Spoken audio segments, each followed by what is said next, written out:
Part 47. Evolution begins with Resident Evil. Author, Wei Tongmiao.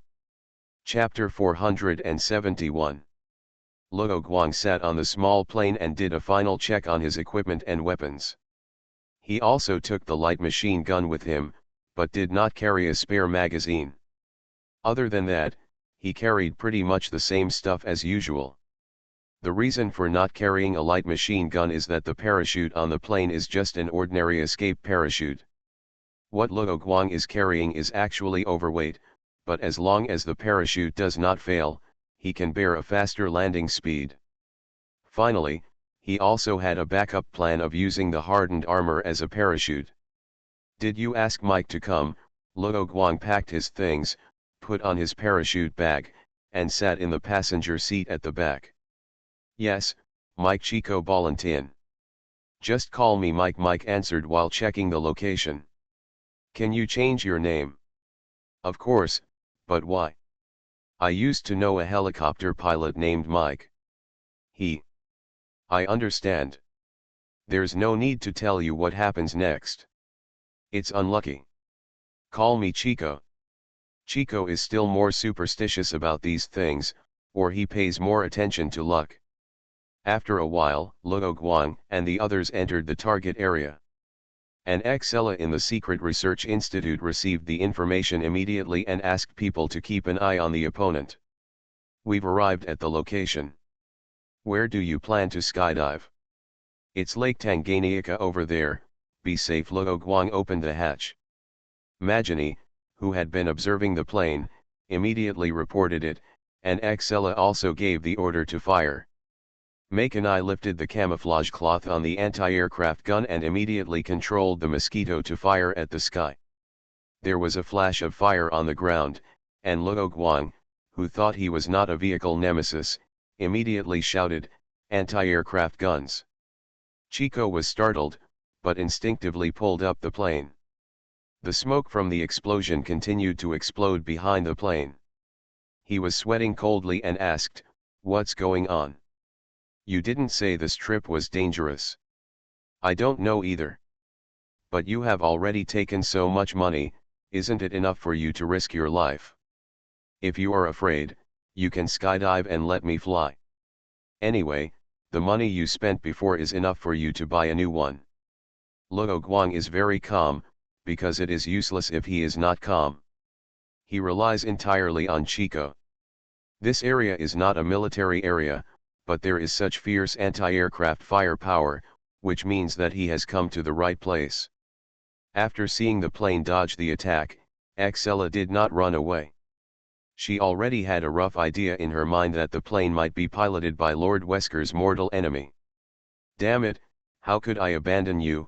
Chico thought that those dollars were indeed enough to kill him, and he would not abandon his airplane wife. "Let's do a few more laps, then find an opportunity to fly close to the ground, slow down and jump right out of the plane." Chico opened his mouth wide. He had heard of jumping on a car before, but this was the first time he heard of jumping on a plane. But when the donor said this, what else could he say? He could only obey and said, "Copy that." 7 or 8 anti-aircraft guns were unable to shoot down a small passenger plane, which made Excella very dissatisfied. However, the abilities of those Makanai were fixed, and they basically lost their learning ability, and they did not think about how to improve their hit rate. Suddenly, the plane dropped altitude and began to dive. Because of the angle, none of the surveillance cameras deployed by Excella could confirm the plane. The same is true for those anti-aircraft guns, which cannot continue to attack due to the angle. This was the place Luo Guang carefully selected while circling, otherwise the plane would have been courting death by rashly lowering its altitude, and Chico would not have agreed to this. Excella sent people to search without saying a word. She did not believe that the enemy's sudden lowering of altitude was meaningless. Because the plane flew away directly after re-raising, this means that the other party completed the mission. Luo Guang rolled around on the ground several times holding his backpack and light machine gun. Hardened armor barbs sprouted from his body like a hedgehog, hooked into the ground, slowed down, and finally stopped. He put back the hardened armor, put on his evil ghost mask, held a light machine gun to confirm his position, and contacted the Red Emperor. What's the enemy's movement? His satellites were in place earlier than me and have been monitoring this area. You are less than 3 kilometers away from the nearest village, and the villagers there are heading towards the direction of your landing with various weapons. The Red Emperor carefully confirmed the comparison and said, these people are also from the Nejibya tribe. Their clothes match the previous ones. Luo Guang nodded, so it seemed that the other party should be a member of the Nejibya tribe living outside. He replied, that's enough. I already know the approximate location of the enemy's secret research institute. I just need to find the entrance. In fact, he successfully sensed the location of Peter, the former director of Medvedev Pharmaceutical Company, halfway through the flight. Otherwise, how could he have asked the Red Emperor to put the satellite in place in advance if the entire East African Rift Valley was so large? And the small village of the Nani Dubaya tribe happened to be on his way. The Red Emperor immediately replied, I understand. I will pay attention to the situation in this area to see if there are any enemies that suddenly appear.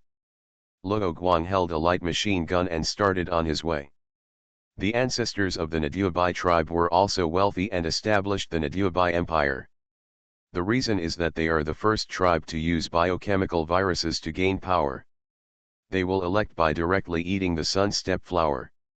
Only those who survive and gain great strength and longevity can inherit the throne of the tribe. In the age of cold weapons, their king was the one who could activate the unparalleled lawn mowing mode. In the end, the empire perished without warning, leaving only the tribesmen who had given up the tradition of eating the sun ladder flower. Perhaps it was due to the long-term changes that the blood in their bodies could not only adapt to biochemical viruses, but also be a rare host for parasites.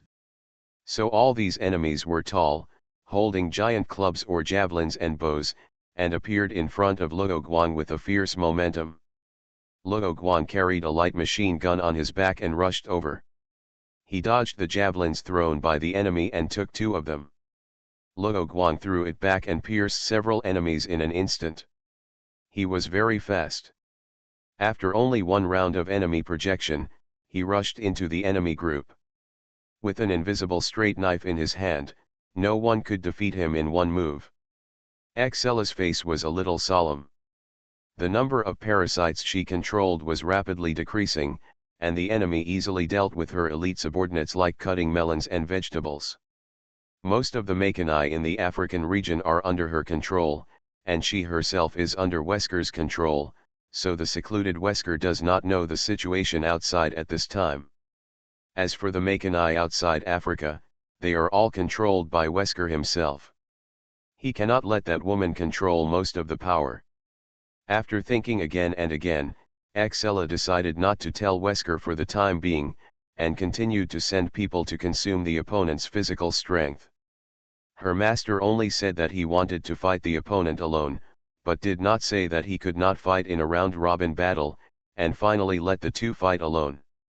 Gunshots rang out, and it was the Makanai who were mutated from professional soldiers who came to the scene. Under Excella's command, these soldier Makanai came from the left and right, and asked them to cooperate with the surviving tribal Makanai to encircle the enemy. Luo Guang moved his body, dodged the bullet, kicked the javelin on the ground, and solved the 2 soldier Makanai. He just solved the enemy with the javelin first, and now he just killed back into the melee tribal Makanai and used the enemy's body as a cover. These tribal Makanai are still useful, so he solved them for the time being. Because Luo Guang wanted to use their huge bodies as cover, he avoided the attack of the club while using the R-9 pistol to deal with the soldier Makanai. The speed of eliminating parasites slowed down, but he was still not inferior to the enemy with guns. Excella thought that he was worthy of being the mortal enemy of Lord Wesker. There are more powerful tyrant Makanai, which were parasitized by Wesker himself. Later, he also equipped these tyrant Makanai with armor and a Gatling machine gun. In addition to the parasites, the head is also equipped with an electronic chip to assist in controlling the rocket launcher mounted on the ammunition box on the back. As the strongest guard force of this secret institute, Excella naturally has no right to call, so she has no other means except to send more mechani from the institute. The Red Emperor discovered the entrance to the enemy's secret institute and immediately notified his master. Luo Guang had already dealt with the mechani with guns, so he got rid of those tribal mechani and headed for the institute.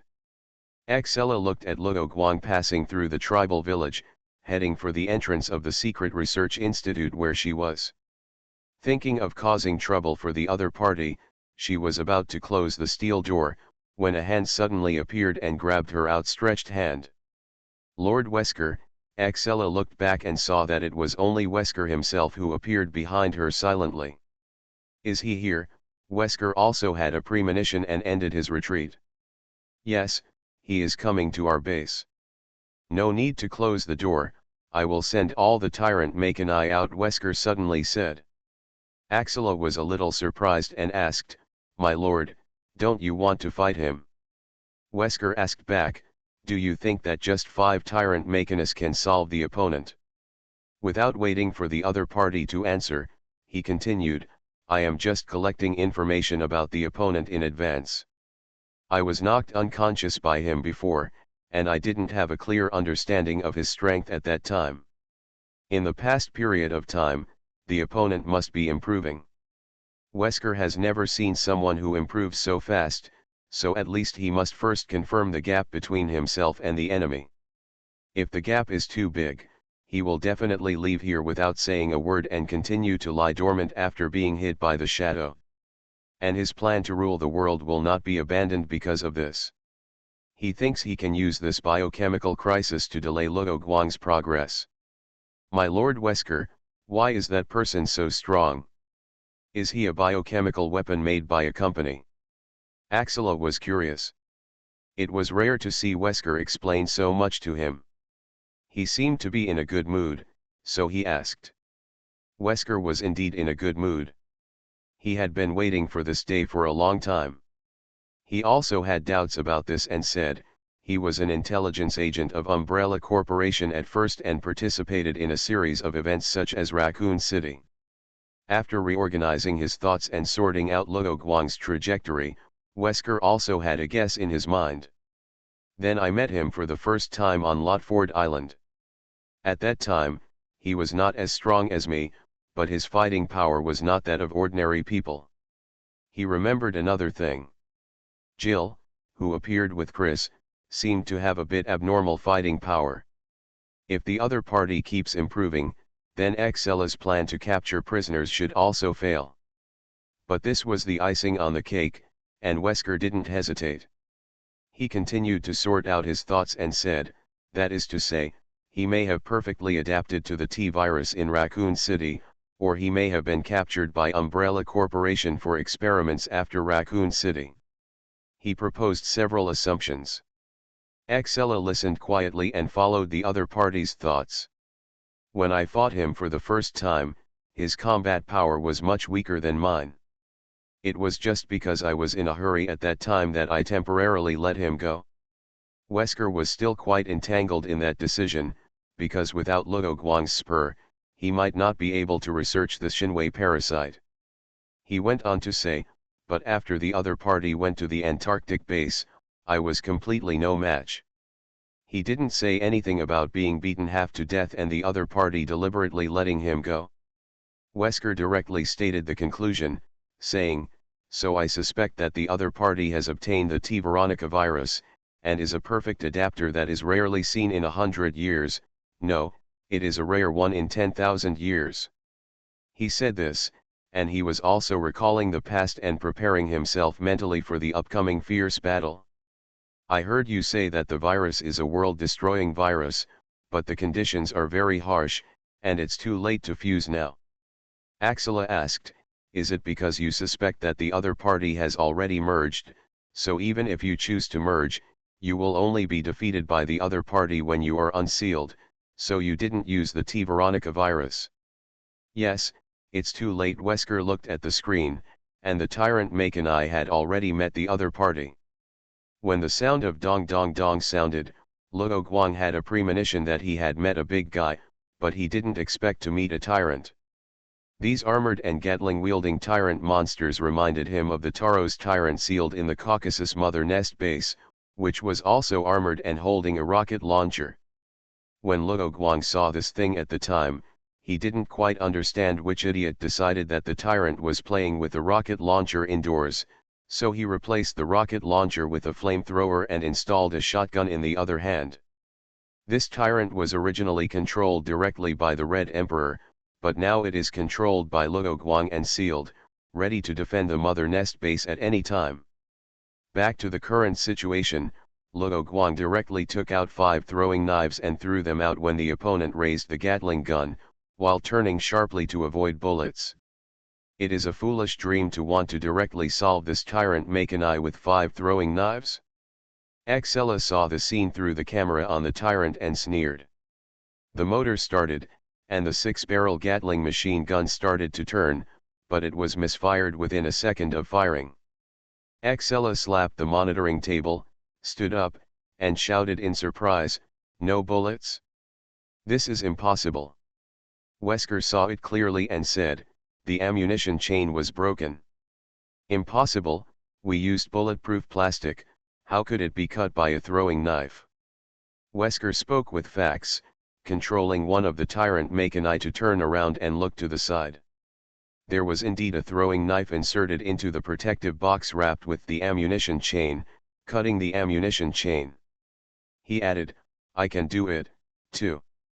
There's nothing to be surprised about." Tyrant Makanai began to aim the quadruple rocket launcher on his body, and did not take off the Gatling gun in his hand. They could still use the Gatling gun to swing people next. Luo Guang immediately turned and rushed towards the enemy the moment the enemy silenced. The light machine gun in his hand also opened fire and attacked, and at the same time launched an EMP attack, paralyzing the electronic equipment on the enemy with electronic pulses. Wesker looked at the warning of loss of contact on the screen, stood up and said, "I'll go and prepare, you help me bring the people over." "Yes." Xella turned around and watched Wesker leave, praying for the victory of the other party in his heart. Meow, thank you for subscribing and voting. Evolution begins with Resident Evil. Author, Wei Tong Meow. Chapter 472. Luo Guang looked at the open door, a little surprised. Taiwan Novel Network Rightward Arrow.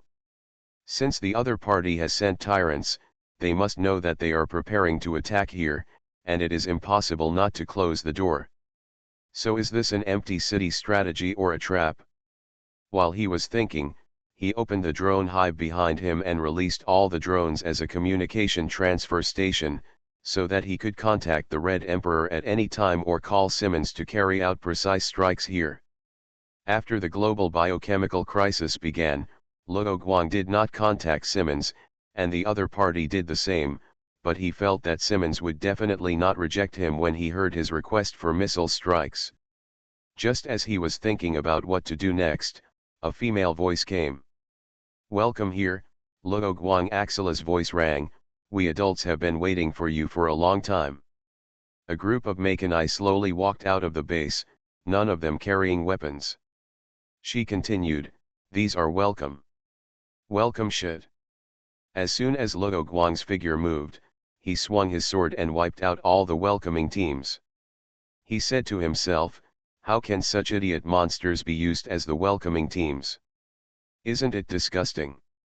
His voice was so low that Xella couldn't hear it at all, but it didn't stop her from exposing her veins and looking at the screen angrily. The other party was not giving her face. Wesker, who was closing his eyes and concentrating, also heard what Xella said. He looked at the screen next to him, picked up the communicator and said, "No need to do these nonsense, he will definitely kill Makanai when he sees it." "Wouldn't that just consume the enemy?" Xella paused and said, "I see that he is already eating to replenish energy. No matter what, we are not at a loss." Put on my communicator and let me speak, Wesker said with dissatisfaction in his tone. Just continue to implement our plan. Axela said yes, but she also had other thoughts in her heart. Her master kept exaggerating Luo Guang's power, and she could detect this from the previous battles between Makanai and the other party, which made her worried about unexpected occurrences. So she made a backup plan. It would be best if Lord Wesker could deal with the enemy. If he was defeated, she would activate her backup plan to save Wesker and eliminate the opponent at the same time. Even Wesker couldn't defeat the enemies, and it was even more impossible for her and those Magini to defeat them together. But she also collected a lot of information in Luo Guang's previous battles. For example, the enemy used tribal Makanai as a bunker and prioritized the soldiers sent out after killing her. Later, Luo Guang did the same thing when facing the tyrant Makanai, depriving them of their Gatling shooting ability first. From this point of view, the enemy should not be able to resist bullets, so she and Makanai can directly use the bullet storm to save Wesker and even eliminate the enemy. Wesker didn't know what Axela was thinking, so he began to speak to his mortal enemy who entered the research institute. Luo Guang, if you want to prevent this biological crisis, defeating me is your only option. Come here, I'll be waiting for you in the duel field. Luo Guang remained unmoved, but his route was towards Wesker's location, as if he knew where the enemy was. Wesker was not surprised by this, and soon thought that the problem was caused by Axela's previous call, and the internal information of his base was leaked at that time. Just as he thought, the Red Emperor and Axela, who were far away in the Caucasus, could also see the surveillance footage of the secret research institute and told Luo Guang the location of the duel. The previous leak of the location was known to the enemy hackers intentionally by the Red Queen. In fact, she also quietly invaded the computer system permissions of the secret research institute. After she gets the authority, she can basically do anything, as long as she doesn't go out of her way, it won't arouse suspicion. For example, now she just checks the surveillance and then tells Luo Guang everything about the situation, including the fact that Axela is deploying troops. Luo Guang asked the Red Emperor to pay close attention and contact the enemy in time if there was any change. He also asked the other party to prepare his own evacuation plan. One last thing, he called Simmons. Since Wesker has already requested a duel, the other party must be in the secret base. Just tell me if you have anything to say. Simmons spoke directly before Luo Guang could say hello. He is currently busy dealing with the situation in the Lighthouse country, and Organization X has also been affected by this disaster. Many people have been recruited, and he needs to clean up and fill the vacancies in time. Kara is also working overtime to study the solution to the Plaka parasite. If Luo Guang hadn't been his confidant, he wouldn't have answered the call at all. I found Sanli and Company's secret base in Africa and am confirming whether the enemy leader Wesker is here. Luo Guang's words aroused Simmons' attention, and he said in surprise, "Is this true?" "I am confirming. If it is confirmed that the enemy is really here, if I can deal with the enemy, I will deal with it directly. If not, I will need support, or even direct missile bombing." "Are you sure you can escape?" Simmons rarely showed a trace of reluctance when he heard these words that were fired at me, thinking that he was indeed a subordinate he valued. Luo Guang replied calmly, "I don't do anything I'm not sure about." Simmons thought the other party was comforting him, sighed, and said, "I know. We are gathering a joint force, and they will go to the area of Lake Tanganyika on the other side of the East African Rift Valley. Since you have a more accurate location, tell me the address, and I will find a way to get them to support you." This is a location confirmed by O'Brien based on the information provided by Hunter. The town where Secretary Hunter was blindfolded and plugged is in East Africa, and then the analysts of BSAA calculated a rough range based on the transportation and time. Then he asked his men to analyze each road and the situation in this area, and finally locked on 3 areas, and Lake Tanganyika was one of them. Luo Guang was surprised that the other party also doubted this area, and said, I am in that area, but their secret base is underground. While he was talking, he was also dealing with the enemies blocking the road. I know. Simmons hung up the phone and immediately contacted O'Brien. Luo Guang then contacted Jill again, and this time Jill had time to answer the phone. Jill was a member of the joint force, and she volunteered to participate in this operation. At this time, she had just cleared the enemies in the fallen base and was commanding her men to build a temporary camp as the base of the joint team. She asked, "Luo Guang, what's wrong?" Luo Guang repeated what he said to Simmons, focusing on the missile bombing. Jill was silent for a while and said, "Wait for me to come. I'm almost to where Wesker is." Unlike what he said to Simmons, Luo Guang indicated what he was going to do next, saying, "The opponent has become very powerful now, and the insurance I planted before has failed. It may be a fierce battle at that time."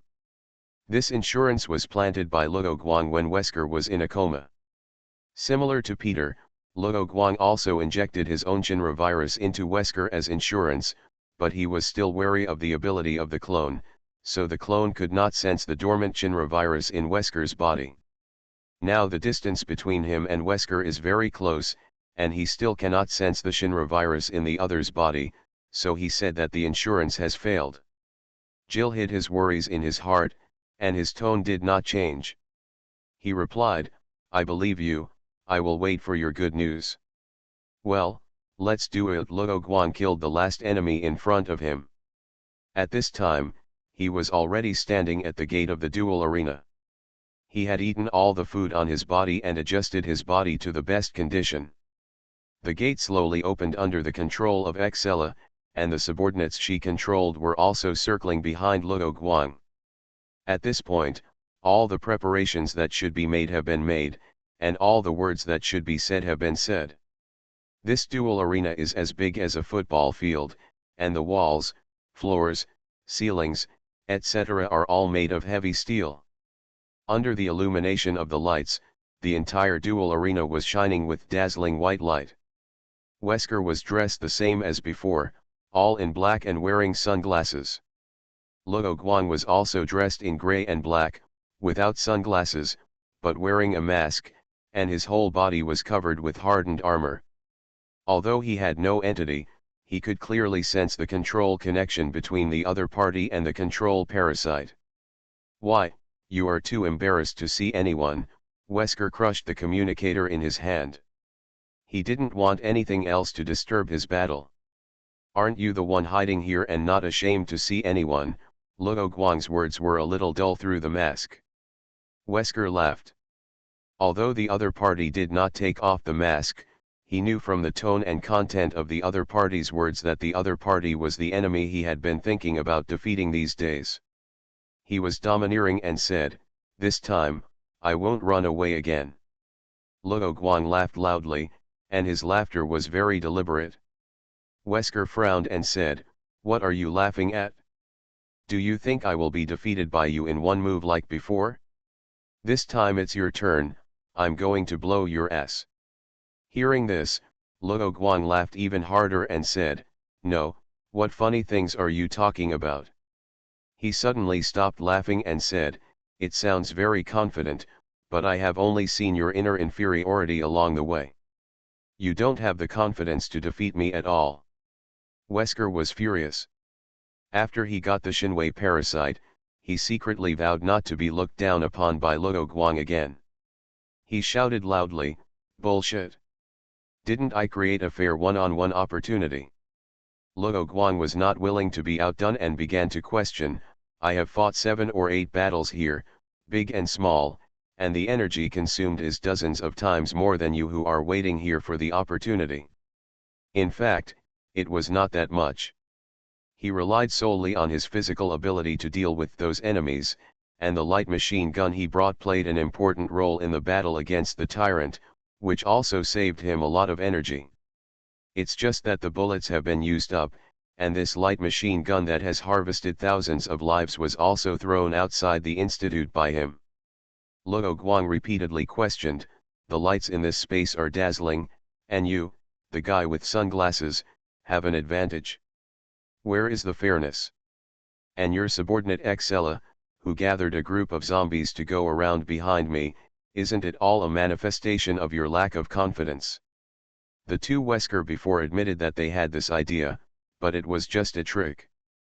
In the Caucasus region, didn't he also fight a few battles before the other party went out to challenge him? But he knew nothing about Excella's behavior, which was not arranged by him at all.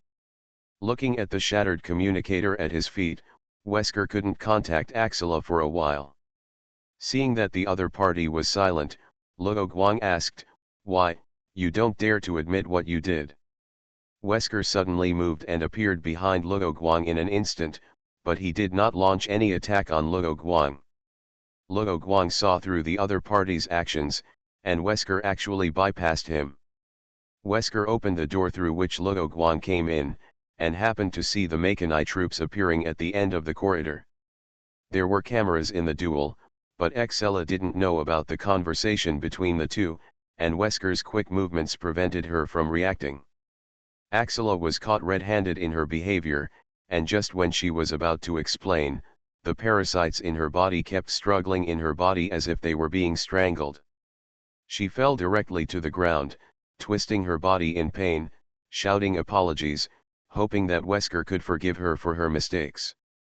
The Plaka parasite in its body faithfully carried out Wesker's orders and issued an order to kill itself on all the Makanai under its control. Luo Guang looked back, looking past Wesker, and saw gunfire at the end of the corridor, and all the Makanai killed themselves. Wesker turned around and looked at Luo Guang. "That's enough, all the parasites she controlled committed suicide." He has a pathological obsession with Luo Guang, which makes him intolerable to Excella's behavior. Axela was sweating profusely, holding onto the table, sitting back on the chair, panting. This was the first time she faced Wesker's wrath. Luo Guang sensed that Director Peter had died of parasites in his body almost at the same time, and he couldn't help but feel a little regretful. His original plan was that if he did not destroy the enemy in the end, he would let Director Peter escape with the enemy, which could act as a tracker. After he allowed the Shinra virus in Peter's body to destroy itself, he said to Wesker, "It seems that you still have some self-respect as a man and don't want to eat soft food." Naturally, Luo Guang would not give up mocking the other party for this reason. He had been eating soft food in exchange for his current comeback. "I can't help it, I'm handsome and good at martial arts," Wesker mocked back, unwilling to be outdone. Luo Guang did not mock each other about Kaidi and Jack, but instead said, "You look really handsome on the wanted poster. As for your good kung fu, that's a big smile." With a strong tongue, none of the 10 Weskers can compare to Luo Guang. So Wesker decided to skip the pre-war trash talk and asked what he had always wanted to know, saying, "Since I have expressed my sincerity, you might as well answer me a question." "What's the problem?" Luo Guang didn't refuse. This battle was different from the previous ones. He would not let the opponent survive this time. "Where does your power come from? Cultivation into immortality is just something in novels. Don't use this as an excuse. Don't you have any guesses? Are you a biochemical soldier of Umbrella Corporation or a perfect adapter for the T. Veronica virus? Didn't you also get the T. Veronica virus? You should also know the limits of the T. Veronica virus, right?" When Wesker was in the Caucasus, he didn't know about Luo Guang sucking his blood, but after he escaped, he quickly realized that the other party cut off one of his hands to get his blood sample for analysis, so the other party knew that he had obtained T. The Veronica virus is not surprising. That's why I have to ask you this question. Spencer was solved by me. His plan to become immortal and become a god was cut off by me. Luo Guang used his ability to tell nonsense and said, "The name of the virus was originally called Shinwei, but since I got it, it was changed to Shinra." He didn't say anything more, but it was enough for Wesker. "Shinwei, Shinra." Wesker smiled and said, "Very good, the name of the parasite in my body happens to be Kamui. I didn't expect that it would be the same as that damn old man." He stared at Luo Guang and said, "My only confusion is gone." Next. Luo Guang still remained calm, nodded and said, "Let's get started." Meow, thanks for subscribing and voting meow. You are listening to Novels at Bless Up channel. Wish you happiness and luck. Please subscribe to receive new novels. How do you feel about this novel? Please like and leave a comment. Evolution begins with Resident Evil. Author, Wei Tong Miao. Chapter 473. Wesker rushed to Luo Guang in milliseconds, and attacked his enemy with 2 tiger claws one after the other. He tried his best from the beginning, using his enhanced ability, and all physical qualities reached the peak, while the energy consumed was maintained at a stable level. Luo Guang did the same, without any trial, and directly activated his enhanced ability. He dodged the attack with a flick of his body and launched a counter-attack against Wesker from the side. Wesker's tiger claw swept across, trying to force Luo Guang to retreat or give up the attack. Luo Guang blocked with both hands, and raised his knee to hit his chest at the same time. Wesker retreated backwards with the reaction force of the block, avoiding the knee strike, and immediately adjusted his center of gravity to use a low side kick. Luo Guang pulled in his abdomen and retreated. Wesker reacted very quickly, and immediately changed the line from low to high side kick, but was avoided by Luo Guang again. Luo Guang directly grabbed the backswing and smashed down with a heavy punch, intending to first disable one of the opponent's legs, and then pursue the victory. But Wesker was no longer the same person as before. He quickly retracted his legs, dodged the attack, and immediately counterattacked. He thought about continuing the close combat, and need at close range. Luo Guang pressed down with his right hand to defend, and his left hand stabbed Wesker's throat with a standard hand. Just before the intersection, Luo Guang's armored glove turned into a fist blade, which was slightly blocked by the black thing on the opponent's neck. Sparks flashed at Wesker's neck. That was the ability of the Shinwei parasite in Wesker's body after he retreated from the GIMZ base. This skill will cause its body surface to secrete a black quick-drying substance, as hard as steel, and its basic bulletproof ability is slightly better than Luo Guang's hardened armor that has not evolved. The reason is that the generation of this substance not only requires Wesker to provide energy, but also requires eating iron-rich things in advance to secrete it. So Luo Guang's fist blade will spark.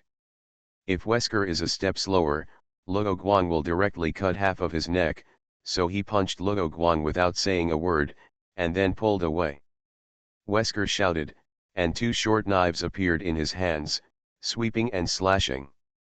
Too tender.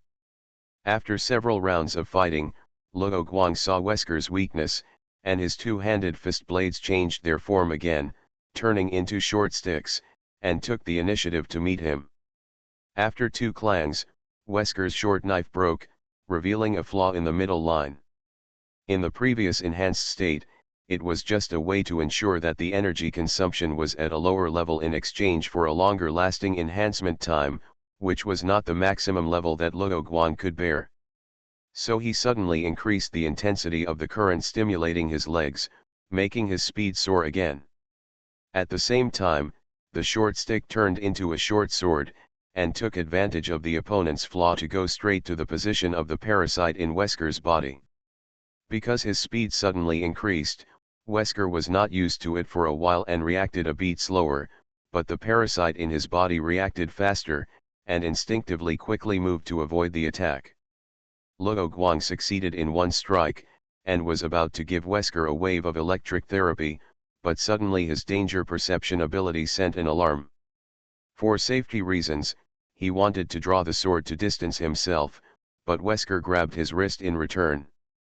Similar to what he saw at the GIMZ base, 6 barbed tentacles appeared behind Wesker, and the target of attack was naturally Luo Guang, whose wrists were clamped.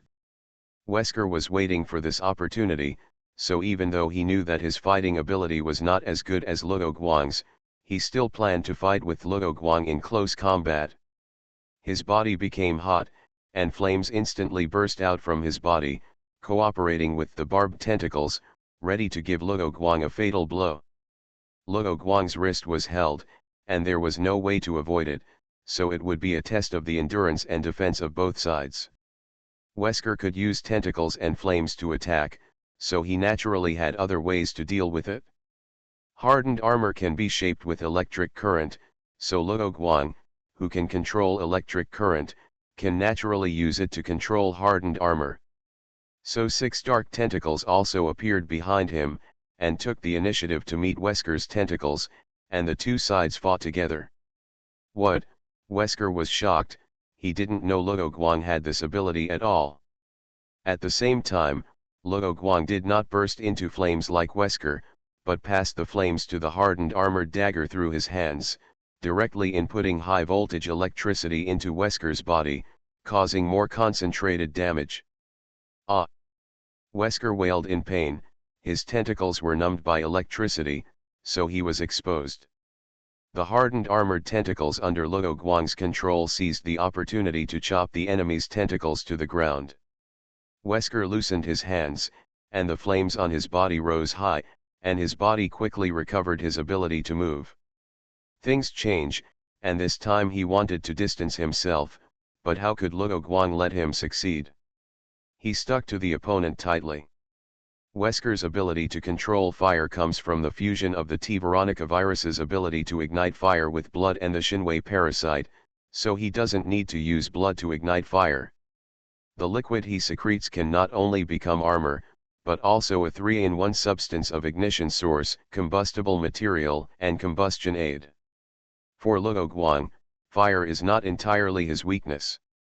After many generations of hardened armor, it is no longer afraid of high temperature and flames, otherwise it cannot withstand the heat generated by high voltage current. In contrast, the electric heat burns from Luo Guang's high voltage electric attack had no effect on Wesker, and his body could easily withstand it. However, the high voltage current could not be exempted from the damage to his nervous system and internal organs, but his strong recovery ability caught up with the speed of the damage, so Wesker quickly recovered his ability to move. Wesker's fist was covered with flames and smashed towards Luo Guang. Luo Guang released his hand holding the dagger, but the high-voltage electricity input into Wesker's body did not stop.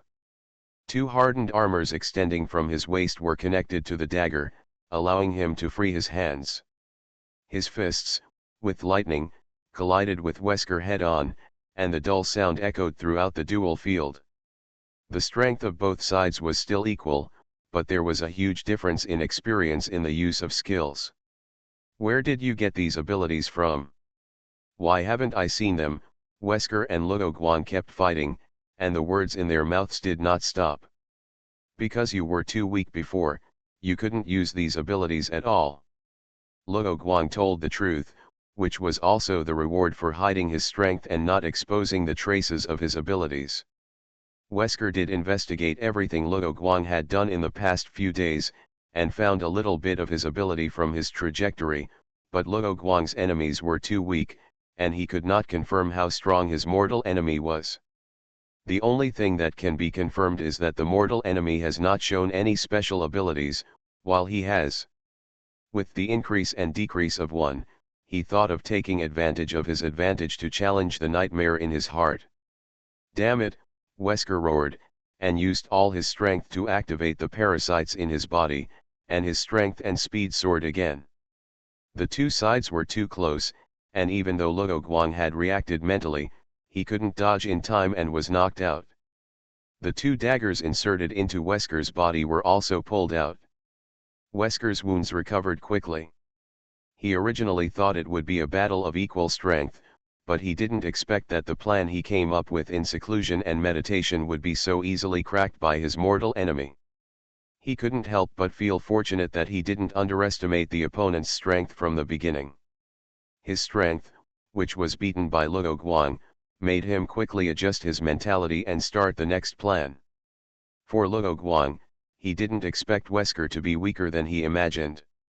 The opponent who had fought back and forth with his clone at that time was now being suppressed by him. He couldn't help but feel fortunate that he changed his mind when his physical fitness reached a bottleneck, researched the Shinra virus and deeply developed his skills. Luo Guang landed steadily and continued to kill Wesker. Suddenly, drains appeared on the walls around the so-called duel arena. It was a mechanism that Wesker controlled the parasites in the distance to press a button and open. The drains on the surrounding walls were all black liquid, covering the ground. Black water, Luo Guang recognized it at a glance and shot a lightning bolt. Wesker blocked the lightning with both hands and sneered, "Since you should know what this thing means to the Plaka parasite." He emphasized the last word, waved his hands in a cross, and two flames flew towards Luo Guang. Luo Guang waved his hands to disperse it. He didn't need to pay attention to the small fire stuck on his body, it would burn out by itself. The two sides collided with each other and fought. Wesker switched from the enhanced form to the explosive form, and launched fierce attacks all the time, gradually reversing the decline. He stored a large amount of black water in the secret research institute for his energy recovery. As long as he was not destroyed by a single blow, he would sooner or later consume the energy of his deadly enemy, and then it would be time for him to give him a fatal blow. Luo Guang didn't know what the future was that Wesker was dreaming of. He only had one goal, which was to find a way to deal with the other party.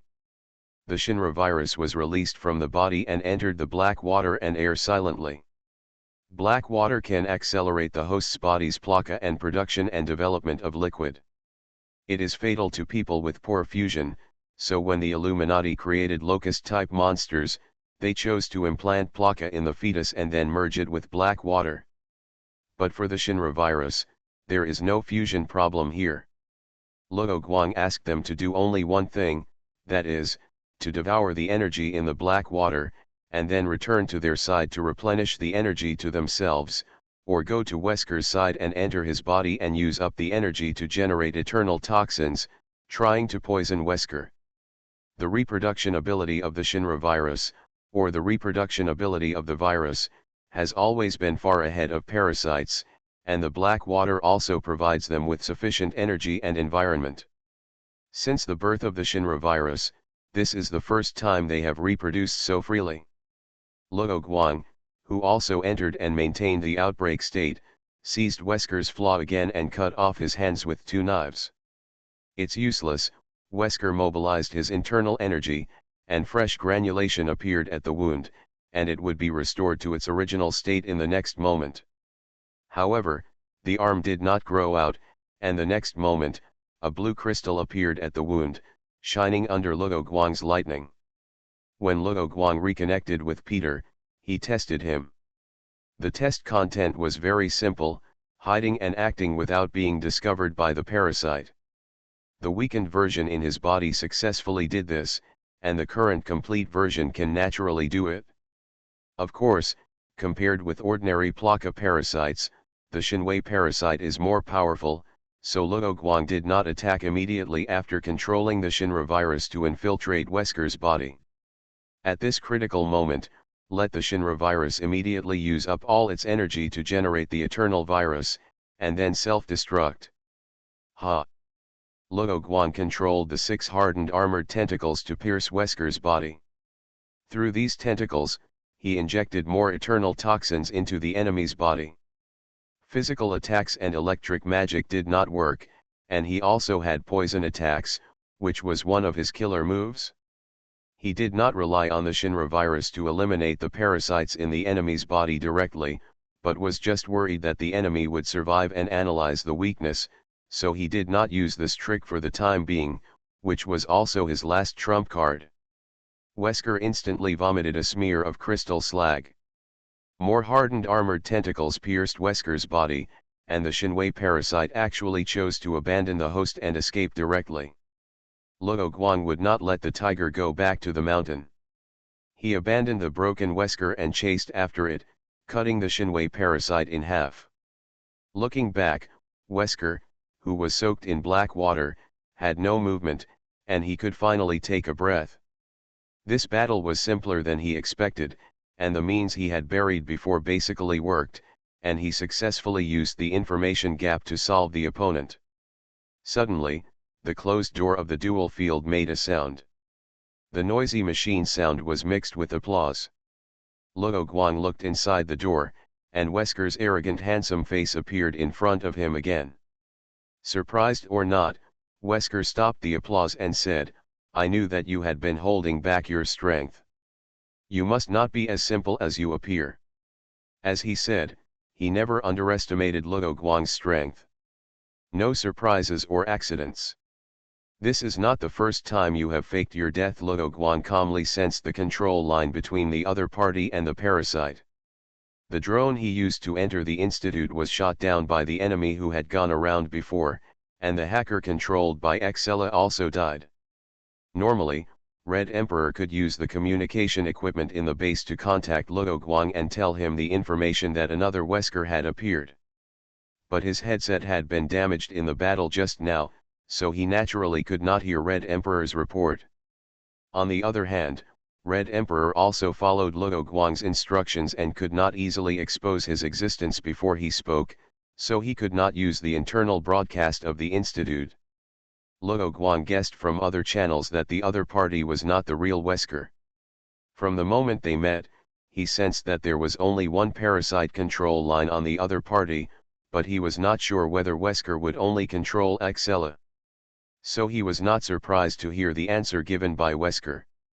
Wesker didn't keep anyone in suspense and said, "But I didn't fake my death this time. What you defeated was just one of my black water clones." He made a noise, and several adult Plaka parasites ran out of the drain and jumped into the black water. They began to secrete mucus, which soon made the surrounding black water sticky. As if a clay figure was made, a Wesker stood up in the black water, already covered in black clothes. The Wesker who was speaking had two big knives in his hands and a ferocious smile on his face. "Now, let's officially start. Deadly enemy. Meow." Evolution begins with Resident Evil. Author, Wei Tong Miao. Chapter 474. The hardened armor in Luo Guang's hand condensed into a spear, and he asked the system to calculate his remaining energy. The system has been paying attention to Luo Guang's physical condition, and immediately told him that the energy in his body is still 120%. This extra part is naturally caused by Luo Guang's overeating after emptying his backpack. Wesker looked at Luo Guang's actions, and was also thinking about how to deal with him. If the main body had faced the opponent just now, he would have been dead. Taiwan Novel Network Rightward Arrow. He was thinking about the previous battle between the clone and Luo Guang in his mind. Can the azure blue crystal destroy his clone? What is the principle? And when did this thing enter the clone? Although Wesker saw something, the specific principle was still unclear. He knew nothing about it and could only rely on his own guesses to prevent it. He naturally didn't know that Luo Guang could also obtain energy from black water through the Shinra virus, and he was also thinking about how to exhaust his mortal enemy. Luo Guang shot out like a dragon, and with one shot, he pierced through the parasites in one of the black water clones. Unlike the first clone that was knocked down, after the parasites in these black water clones died, the rest of the clones dissolved in the black water. There is no bright red blood in the black water clone, so in order to deceive Luo Guang, Wesker used a clone of himself as the first clone, instead of a cheap one made of black water. Luo Guang also noticed this and said, "Your black water clone is too weak."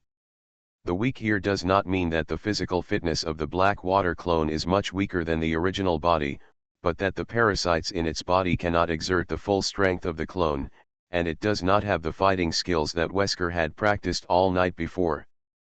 The fight is no different from that of an ordinary Makanai, so he shot a black water clone with one shot. More parasites appeared, and new black water clones formed again, but they were far slower than his killing speed. Luo Guang decided to capture the thief first and kill directly to the position of Wesker's original body. Wesker took the initiative to meet him with two broadswords, and the other clones followed closely behind, killing him with various weapons in their hands. Luo Guang burst into speed, breaking through the blockade of those black water clones, leaving a red phantom behind him. The sound of steel colliding sounded, and 2 of the black water clones behind him were instantly eliminated, and the other 7 clones were also stopped one by taking advantage of the time difference. That was the result of the red phantom left by Luo Guang holding a long and short double gun. What?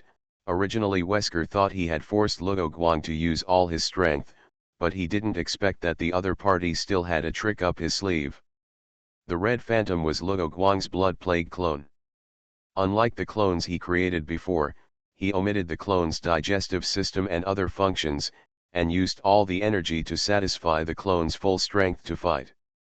Luo Guang's gun skills were ghostly and unpredictable, and coupled with the attack of the hardened armored tentacles behind him, Wesker, who was holding 2 swords in front of him, was no match for 4 hands with 2 fists, and was defeated again. Damn it! Even if I die, I won't let you live. Wesker grabbed the spear that pierced his body, and while the parasite's vitality was not completely cut off, he used all his strength to use a self-destruction attack. The other black water clones did the same, abandoning their defense and rushing towards Luo Guang's blood plague clone, and then self-destruct together. Luo Guang unfolded the hardened armor in front of him and blocked Wesker's self-destruction attack. After dealing with the first clone, the Wesker who spoke out was also a fake. He didn't believe that the other party would choose to self-destruct, and he knew from the beginning that it was a fake. In the duel arena, the parasite crawled in from the water inlet again, and black water clones appeared again. Luo Guang recovered the hardened armor and the Shinra virus in the black water, and the recovered Shinra virus came back with the data he needed. Then he entered the corridor with the injured and recovered blood plague clone and left the duel arena. He was going to find trouble with the original body. It was not difficult for him to find the original body. He had doubts at the beginning. The reason is that Luo Guang only sensed one of the channels on Wesker's body that controlled the parasites at the beginning. But under normal circumstances, Wesker's body, as the control center of the parasite, should have many connecting channels, so the direction he is heading now is the direction where all the clone channels extend.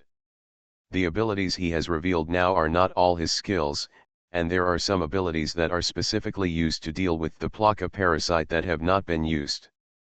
As long as he still has a trump card, he can also use the fact that he exposed some skills to Wesker before, and the other party must think that he has tried his best. The Red Emperor can see another Wesker appear through the surveillance, so Xella naturally saw this scene. She was stunned and surprised that Wesker even deceived her. Wesker did not leave the retreat room from beginning to end. He closely followed Luo Guang's movements through the laptop on the table beside him, and saw that the other party seemed to have confirmed the location of his body, and he couldn't help but be a little surprised. Although Wesker has obtained the control ability of the Plaka parasite, unlike Luo Guang, he is not awakening his mental power. He is just using mental power skills through the ability of the Shinwei parasite. The two are only physically combined, and have not yet reached the level of complete fusion. Wesker is controlling the Shinwei parasite as a master, rather than merging the two into one. Of course, this also has its advantages, that is, after the death of the Shinwei parasite, Wesker will not die with it. Luo Guang quickly came to Wesker's retreat room and pried open the steel door. The floor inside was full of black water. Wesker did not run away. Luo Guang said, "Why is it the real body this time?" His previous actions have already shown that he can distinguish the real and fake Wesker, so he doesn't need to hide this now. Wesker stood up and admitted for the first time that he was not as skilled as others. "You really put a lot of pressure on me. Every time I thought you had shown all your strength, but every time you broke my imagination. Then shouldn't you run away quickly?" Luo Guang didn't smile, but just stated the facts. He said seriously, "This time, it's not only about the winner, but also about life and death. I won't let you go again. I want it. I want to return the shame you gave me 100 times." Wesker's body is changing, and he is merging with the Shinwei parasite. As he said before, Luo Guang put too much pressure on him. In addition, the opponent can lock the main body, so fake death and escape are naturally useless. He can't escape Luo Guang's palm at all.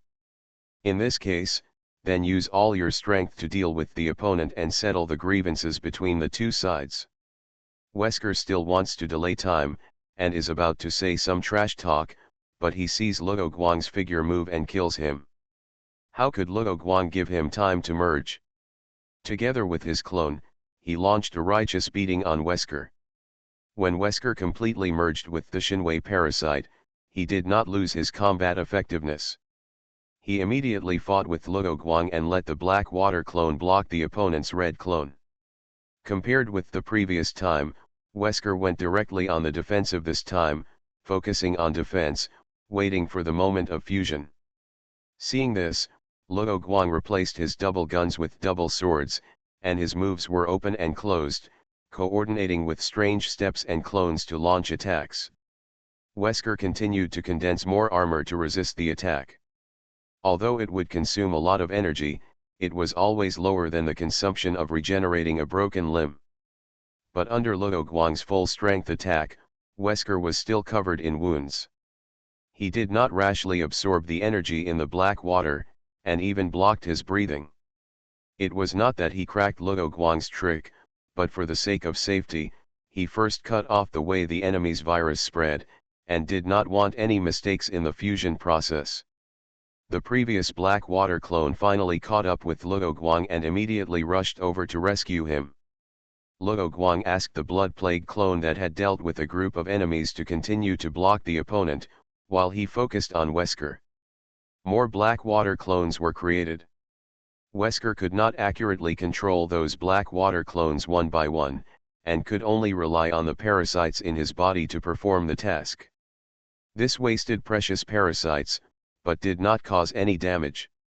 In order to exert the full power of the black water clones, he chose to let those clones directly detonate all the energy in their bodies to consume the enemy.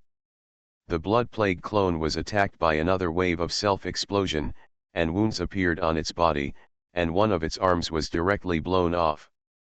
But it also successfully completed the task and dealt with all the black water clones around it. The body recovered quickly, but compared with before, black patterns appeared on its body. This is because while the blood plague clone used energy to restore the body, the Shinra virus in the body instinctively absorbed the nutritional energy in the black water. Wesker's eyes suddenly glowed with gold. He finally completed the fusion and punched at a speed far beyond the previous one. With one punch, Luo Guang was knocked back several steps. Pulling the distance was to reorganize the situation. He exerted force with his legs and took the initiative to attack. Luo Guang went directly into a defensive posture without hesitation, but Wesker broke through his defense with speed and gave him two more heavy punches. I understand, that's why you can confirm the location of my original body. Wesker had a general idea of the reason why Luo Guang confirmed the original body. Before, he could only confirm the approximate location of the parasite he controlled, but now in addition, he also sensed the looming channel between himself and other parasites. In his opinion, what he could do, Luo Guang could not do, so he confirmed it without hesitation. There was just one thing that puzzled him. He did not sense the existence of a connecting channel between Luo Guang and the black and red clone. This was naturally because the control channel between Luo Guang and the clone was more advanced, more hidden and more difficult to crack. Luo Guang on the other side did not speak. He had already defended with his burst ability, but the enemy's speed still had the advantage. He was worried that the opponent's speed was still used before the burst. As Luo Guang was worried, Wesker was still in the enhanced state and had not entered the burst state. And he had just completed the fusion and had not yet been able to exert his full strength. With a bang, Luo Guang was knocked away by Wesker and embedded in the wall. Wesker thought of his experience at the Antarctic base and immediately rushed up to beat his mortal enemy. Luo Guang burst out with lightning, supported himself on the wall with his legs, pulled himself out, and took the initiative to meet him without fear. The two sides crossed, and Luo Guang's double swords made of hardened armor broke one after another. It was not that Wesker's secretory armor had increased in hardness, but that he broke the blades of the double swords with his fists. If you have any tricks up your sleeve, feel free to use them. Wesker felt an inexplicable sense of refreshment, and the powerful strength made him unable to help but sneer. Hardened armor is not Luo Guang's most powerful weapon, after all, it is only a defensive skill. He took out a bottle from behind. The bottle was placed in the hardened armor bag, together with important items such as mobile phones, so it was not burned like his clothes. Of course, he did not meet Wesker frankly because of this, and he still wore clothes made of hardened armor. Luo Guang directly crushed the bottle, and the black sand did not fall to the ground after it flowed out, but floated in his hand and surrounded his hand. Wesker looked at Luo Guang's magic with interest, snorted coldly, and launched an attack. I have practiced this trick for a long time, but this is the first time I use it. Luo Guang controlled the black sand's arm and swung it forward towards his enemy. The black whip suddenly appeared in front of Wesker, making a loud buzzing sound. The danger perception ability of the Shinwei parasite was aroused, but he originally planned to directly resist and disperse the pile of things, so he rushed too fast and had no time to dodge. In the blink of an eye, his left arm was cut off directly, and blood gushed out. What? Wesker's eyes widened, he stopped, jumped back, and his left arm had grown out. Luo Guang immediately followed, swung the black whip into a phantom, tore the air, and chased after him. Why are you running? He whipped the enemy's legs, but was dodged. This is not a solution. Let the blood plague clone on the other side immediately get away and come to help him. Wesker also understood Luo Guang's plan when he saw the situation, and let his clone catch up to help. But those black water clones will not become stronger just because Wesker has completely merged with the godly parasite, and they are instantly thrown behind by the blood plague clone. Wesker's arrogance that just emerged was beaten down again. He didn't understand what the opponent's move was. His body is now harder than steel, why can he be easily cut off one of his arms? When Luo Guang got the ability to control electricity, his first reaction was to think of the gun sister in a certain railgun. Although the electromagnetic gun had to use the railgun as a second choice due to technical limitations, he actually studied another trick of that character, which was the ability to control iron sand. The bottle in Luo Guang's hand was full of iron sand. He used magnetic field to shape the iron sand and vibrated it at an extremely high frequency. This is actually a common science fiction weapon, called high-frequency knife or high-vibration particle knife. After Luo Guang got the ability to control electricity, he began to study the skill, but it has always been in form, and the vibration frequency has not been able to break through the bottleneck, let alone apply it to actual combat. It was not until he gained mental power that he broke through the bottleneck and allowed the weapon to be applied in actual combat. This is his real attack skill. Wesker did not give up and kept thinking about how to deal with this attack. The first step was that he ran directly into the corridor, trying to reduce the activity space to achieve the effect of limiting the enemy's weapon. But that was just Wesker's wishful thinking. The iron sand whip in Luo Guang's hand can change its length at any time. If cutting does not consume a little iron sand, he can cut the wall without error. He controlled the iron sand and turned it into a nimble black snake that bit Wesker. Wesker had to be on guard, because the black snake was faster than he could run. He came to the duel field, looked at the black water on the ground, and had an idea in his mind.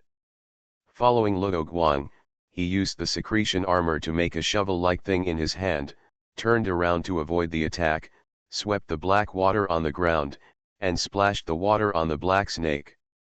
Meow, thank you for subscribing and voting meow. Evolution begins with Resident Evil. Author, Wei Tong Meow. Chapter 475.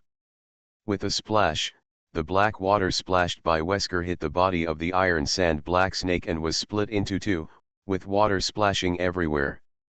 Luo Guang noticed that the iron sand on his hands seemed to be taken away by the black water, but his face did not change at all. Wesker's plan failed, and a large piece of meat was scraped off his back by the returning black snake, which made him look scared. Although his body was very strong and had merged with the parasite, the weakness of his back was still there. Although it was not fatal to have the weakness broken, if he lost his combat effectiveness, he could only wait for death. After Wesker was hit, the black sand that appeared in the wound was absorbed by the body and converted into a reserve liquid for secreting armor. Let him know that it was ordinary iron sand. The specific principle of ordinary iron sand having such a powerful power is unknown, but he concluded that it should be related to the magnetic field from the shape of this iron sand whip and Luo Guang's ability to control lightning. Therefore, Wesker immediately thought about ways to interfere with the magnetic field, such as electromagnetic equipment, using materials with higher magnetic field strength, electric current or special magnetic field jammers. But since Luo Guang can control electrical energy, these options seem useless. Therefore, he can only let his clone go to die and self-destruct. As long as he consumes the iron sand that the enemy is using, it will be time for him to fight back. Wesker did not run away again. While dodging the attack, he thickened his armor and summoned the last batch of parasites. He wanted to delay time and look for opportunities. To create a black water clone, it is not enough to rely on black water alone. There must be parasites in it. But not long after he thickened the armor, he found that Luo Guang suddenly caught up with his speed. It was not that the opponent's speed became faster, but that his speed became slower. Oops, Wesker knew that he had made a wrong decision. But he did not give up the armor on his body. This was the guarantee for him to survive the attack of his mortal enemy. Luo Guang did not suddenly become stronger to catch up with Wesker's speed, but he found that the armor on Wesker's body contained a lot of iron, so he used magnetic force to pull the armor on the opponent's body and slowed down the opponent's speed. He didn't use it before just because the iron on the opponent's body was not enough, so it didn't work. The distance between the two sides was getting closer and closer. Wesker asked the 4 surviving black water clones to hold back Luo Guang's clones, and the last batch of remaining black water clones all came to assist him. He swung a fireball at close range, but Luo Guang smashed it with his bare hands. Luo Guang did this to prevent Wesker from consuming iron sand. Seeing this, Wesker knew that it would be very difficult for his black water clones to consume iron sand. Without saying a word, he asked the clones to come and explode directly. The rumbling sound and the powerful explosion power could not stop Luo Guang's pace. He gathered and unfolded the hardened armor, and used the current beyond the limit of his body to enhance his speed. The blood with the Shinra virus flowed from his legs and mixed into the black water. He finally approached within half a meter of Wesker, and the iron sand wrapped around his fist, and hit the enemy in front of him.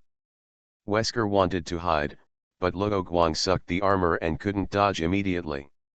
He wanted to grab the wrist, but his palm that approached was instantly cut into pieces by the iron sand. Finally, he turned his body to the side, letting Luo Guang's fist hit his stomach. Wesker's armor was no different from paper, and it couldn't stop Luo Guang's iron sand fist at all. Now, Luo Guang found the right opportunity and controlled the iron sand in Wesker's body to crush the Shinwei parasite in Wesker's body. Wesker used all his strength, not caring whether the black water under him was problematic or not. He believed in his Shinwei parasite's ability to be immune to the virus, and began to absorb energy frantically and then pulled with the flames in his body and Luo Guang's attack. He had to consume the iron sand before Shinwei parasite was crushed. At the same time, the other clones rushed forward and then exploded directly. This self-explosion was more powerful than the previous one. A hurricane blew through the dual arena, and the flames of the explosion enveloped the entire space. The dust settled and the smoke dissipated. Luo Guang and Wesker still maintained their previous positions. The blood plague clone that rushed behind Luo Guang to block some of the damage was blown to pieces by the explosion because it could not keep up with the recovery speed. A few meters away from Luo Guang, another Wesker appeared there, spitting out blood with crystal slag. This is not a clone. Just when the black water clone exploded, he cut open the armor behind him and used a trick to escape from Luo Guang's fist. Being far away from the center of the explosion, he suffered less damage than his mortal enemy, and finally got some interest back. He has been at a disadvantage in this battle, and even after his physical fitness has improved, he still cannot gain an advantage to decide the outcome. But Wesker was not discouraged, because he had successfully survived Luo Guang's killer move. Luo Guang's appearance was charred, and the tattered hardened armor fell off, and his injuries recovered in the blink of an eye. Haha, if you have any tricks now, just use them. Wesker looked at the other party and used provocation. As long as Luo Guang has no other tricks, it will be his time to counterattack. Yes, Wesker no longer has the idea of actively attacking after his strength has greatly increased after the perfect fusion. Luo Guang looked at Wesker and said, "Alas, I hate cockroaches like you who can't be killed. You regret letting the tiger go back to the mountain. You never thought that this day would come." Luo Guang shook his head. "You should wait until you defeat me before you say these words." He continued, "I don't regret letting you live, but you failed my expectations too much, and in the end you actually grew up crooked. I didn't expect Wesker to betray the way of viruses and study parasites." Wesker was about to speak, and he vomited blood uncontrollably again. For the first time, panic appeared on his face.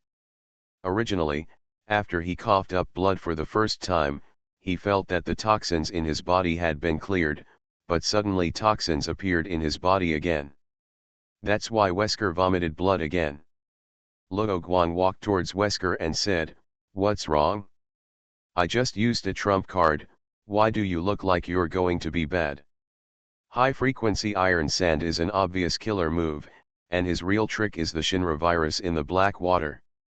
The opponent just absorbed too much Shinra virus in order to resist Luo Guang's attack. Originally, he also spread the Shinra virus in the air, but it was burned by the fire of the self-explosion. Luo Guang shouted, "This is the effect that the virus you abandoned can achieve." "Impossible," Wesker said with blood flowing from the corner of his mouth. "I am the only one who succeeded in Wesker's plan. I have perfect immunity to various viruses. My Shinwei parasite cannot be defeated by your Shinra virus." Luo Guang explained, "Your immunity has been cracked by me a long time ago. Not to mention that I once got your blood for analysis. You should still remember why you attacked Gimz, right?" Jack Mueller, Wesker understood that the boy was really his own flesh and blood. But he didn't have much affection for his family, but cursed Jack's birth, which made his talent cracked by the enemy. "As for your so-called parasite, it is the Plaka parasite as the foundation, and I participated in the mission to destroy the Church of Light. Do you think I won't go out of my way to analyze this parasite?" Wesker naturally couldn't believe that his strength had surpassed the other party, but it was only from being beaten all the time to occasionally counter-attacking. This gap is even bigger than he thought at the beginning. "There's too much research, and I've forgotten that practice is the key to success." Luo Guang shook his head. In his opinion, Wesker has never been a pure warrior, but a conspirator and a researcher. Wesker still didn't give up, and spit out blood twice in a row, saying, "Impossible, how could I not sense the virus invasion? My Shinwei parasite is different from those ordinary ones. Your first clone was indeed a good move to obtain my intelligence, but you should never use your own clone." Luo Guang recovered the Shinra virus in the black water when he left the dual field, because some of these Shinra viruses came back from Wesker's clone body. Compared to Wesker, who needed to send a clone to test, Luo Guang could analyze Wesker's limit based on the clone genes brought back by the Shinra virus, so he did not show any panic from beginning to end. In addition to knowing Wesker's limit, there is another point that Luo Guang can disguise his virus as a part of Wesker's body, deceiving the Shinra parasite. Therefore, it is useless for Wesker to just spit out the poison, because the Shinra virus in his body is still producing the eternal toxin. As for the eternal toxin, it has one of the biggest characteristics, that is, the damage it causes is irreversible and directly turns into crystals, so Wesker needs more power to repair the wound. Ahem, Wesker was lying on the ground, and the blood he spat out still contained blue crystals. At the same time, his body temperature was also rising, because he directly burned the flesh and blood where the toxin appeared. But it was of no avail, the Shinra virus had been guerrilla warfare in Wesker's body. Mental power attribute add 1. Just at this time, the system prompt suddenly appeared. These days, Luo Guang has been multi-threaded, that is, he has been training his mental power, but he did not expect that it would be improved at this critical moment. But for the current situation, it is just icing on the cake. As long as Wesker can't solve the problem of eternal toxins, the attack of brain filling with garbage information that requires mental power will not be used. Luo Guang looked at Wesker, who was silent and focused on solving the problem in his body, and said, "I have always known that you have the ability to make a comeback, and the time is much faster than I expected. But over the years, I have also been preparing for today, and you are too anxious to take revenge." Wesker stood up on his knees, panting heavily, and said, "Damn it! Why?" Crystals appeared in his ears, and he could no longer hear Luo Guang's words. The sound of footsteps came from behind Luo Guang. "Lord Wesker. I'm here to save you." Xella appeared on the other side of the dual field with a heavy machine gun. She was already under the control of the Shinwei parasite, and it was useless to escape. She was also willing to die for Wesker, so when she saw that the situation was not right, she immediately came with a weapon. Luo Guang twisted his waist, swung his hand, and the hardened armored flying knife directly inserted into the opponent's body. With a snap, Xella fell directly into the black water, causing some ripples. But its body quickly mutated into a huge monster, and the twisted head said from its mouth, "Lord Wesker." "I won't give up," Wesker roared, and then a strange sound sounded, and a huge parasite fell into the black water. It was Wesker's Shinwei parasite. The only thing he could confirm was that the toxin had no effect on his Shinwei parasite. Now that man and insect were one, Wesker was the Shinwei parasite. Since the body gene had been cracked by his mortal enemy, he gave up that body and directly used the Shinwei parasite as the main body to reshape his body. The black water here could no longer be used, but there were still many black water storage tanks in the institute, which were clean. But how could Luo Guang be escaped by Wesker? The monster mutated by Xella became so huge after absorbing the black water on the ground, and naturally it was also infected with the Shinra virus. So he controlled the Shinra virus in his body to generate the eternal toxin to deal with Xella, and did not distract himself to look at the monster. The Shinwei parasite escaped faster than when it had a host, but its escape door closed without warning. Luo Guang saw that the isolation door of the corridor had been closed, and the Shinwei parasite was forced to stop. Almost the next second, he successfully caught up. Amid Wesker's unwilling roar, he activated the Shinra virus in the Shinwei parasite and completed the final blow. After the Shinwei parasite died, it lost its immunity to the eternal virus. Finally, the Shinwei parasite that turned into a crystal was crushed by his feet. "Thank you, Hong Huang." Luo Guang gave a thumbs up to the surveillance camera that was still alive. It was Hong Huang who controlled the base system to close the door. Hong Huang did not violate Luo Guang's previous order. It was Luo Guang who asked Wu Song's clone to inform Hong Huang to close the door and beat the dog after seeing that Wesker was infected with the eternal virus. Luo Guang looked back at Xella. The mutated monster was about to be completely covered by the crystal, and she was still shouting Wesker's name. He went over to get rid of the lingering Xella, but at the moment when the monster stopped living, the base's self-destruction program was activated. This is another backup plan that Excella prepared for Wesker. As long as he died, the base's self-destruct system could be directly activated, which would buy time for his master to escape. Red Emperor immediately executed the crack, but soon told Luo Guang through the radio, the self-destruct program is activated by another independent system. Luo Guang put on his watch again and asked through the watch, can't it control the radio in the institute to play?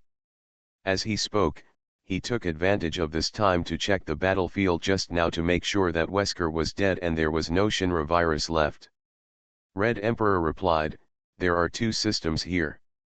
The system responsible for starting and running the self-destruct device is physically independent. I can't confirm the location of that system. Master, you'd better leave here immediately. Luo Guang was not anxious and asked, have you got the data? Perhaps in order to allow Wesker to escape smoothly, this self-destruct system has a countdown of 10 minutes. Judging from the speed at which he came in, this escape time is more than enough. Of course, Red Emperor was proud of himself in the field of hackers. Luo Guang nodded and left immediately after confirmation. He put on his watch again and called Simmons, boss, we've solved the enemy. The two phones protected by hardened armor, the one for Organization X still worked, but the other one for personal use was broken. Simmons also received the news that the enemy on the front line had suddenly died, and said, I also received the report here, thank you for your hard work. He heard the sound of the self-destruct system from Luo Guang and asked, what's the background alarm on your side? I just solved Wesker, and the self-destruct system of this institute was activated. Simmons said, I see, then you leave too, I'll go notify others. This notification to others was more for the purpose of seeking credit, but he was not for Organization X, they were a secret organization, and naturally it was impossible to put it on the table. So he was trying to win credit for the Lighthouse Nation, and it was also a reward for Luo Guang for this mission. Meow, thank you for subscribing and voting. You are listening to Novels at Bless Up channel. Wish you happiness and luck. Please subscribe to receive new novels. How do you feel about this novel? Please like and leave a comment. Evolution begins with Resident Evil. Author, Wei Tongmiao. Chapter 476. Luo Guang was 3 or 4 kilometers away. A huge muffled sound was heard, and there was a violent shaking under his feet after a while, but it soon returned to calm. He found a place to rest, and prepared to go to the institute to confirm the situation when the situation stabilized.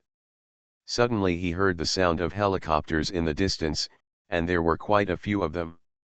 Dozens of helicopters appeared in the sky. The helicopters with wing mounting points were all equipped with weapons, and those without them opened the side doors and extended their heavy machine guns. This helicopter formation received a report when it set off, saying that someone had solved Wesker, and the reactions of Makanai in various places later also verified this. Luo Guang did not have a signal gun in his hand, so he directly used the mobile phone of the X organization to call the people of the X organization in the joint force and told them his approximate location. In the end, the two sides met in a relatively flat place. Luo Guang, Jill got off the helicopter and hugged him in front of everyone. Luo Guang, not only Jill, but Chris, Claire, Steve, and Leon were also there, jumping off the helicopter and surrounding him.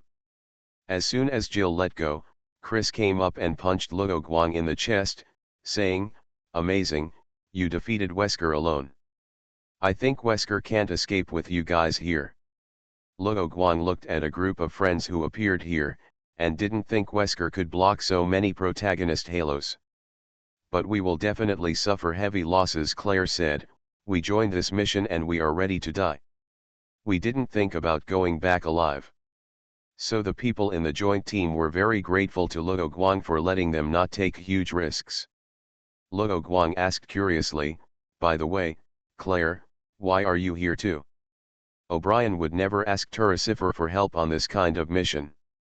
Chris answered the question, My sister and I were dealing with the biohazard in the lighthouse country at the time, so she knew about this and insisted on coming. Claire nodded and said, of course, I have to watch my brother to prevent him from rushing forward recklessly. Steve said that he had also tried to persuade her not to come, saying, Chris and I didn't want her to come, and I could help watch Chris. Leon smiled and said, as a result, Claire was even more worried, and it was even harder to persuade her. After all, she has made up her mind, and 10 cows can't pull her back. After Chris finished speaking, Claire rolled her eyes, because her brother was the same person. Luo Guang smiled, held Jill's hand tightly, and said, who is the captain of this operation? It's me. The captain of the joint force was someone Luo Guang didn't know. He had been listening to people reminiscing about the past on the periphery and didn't interrupt rashly.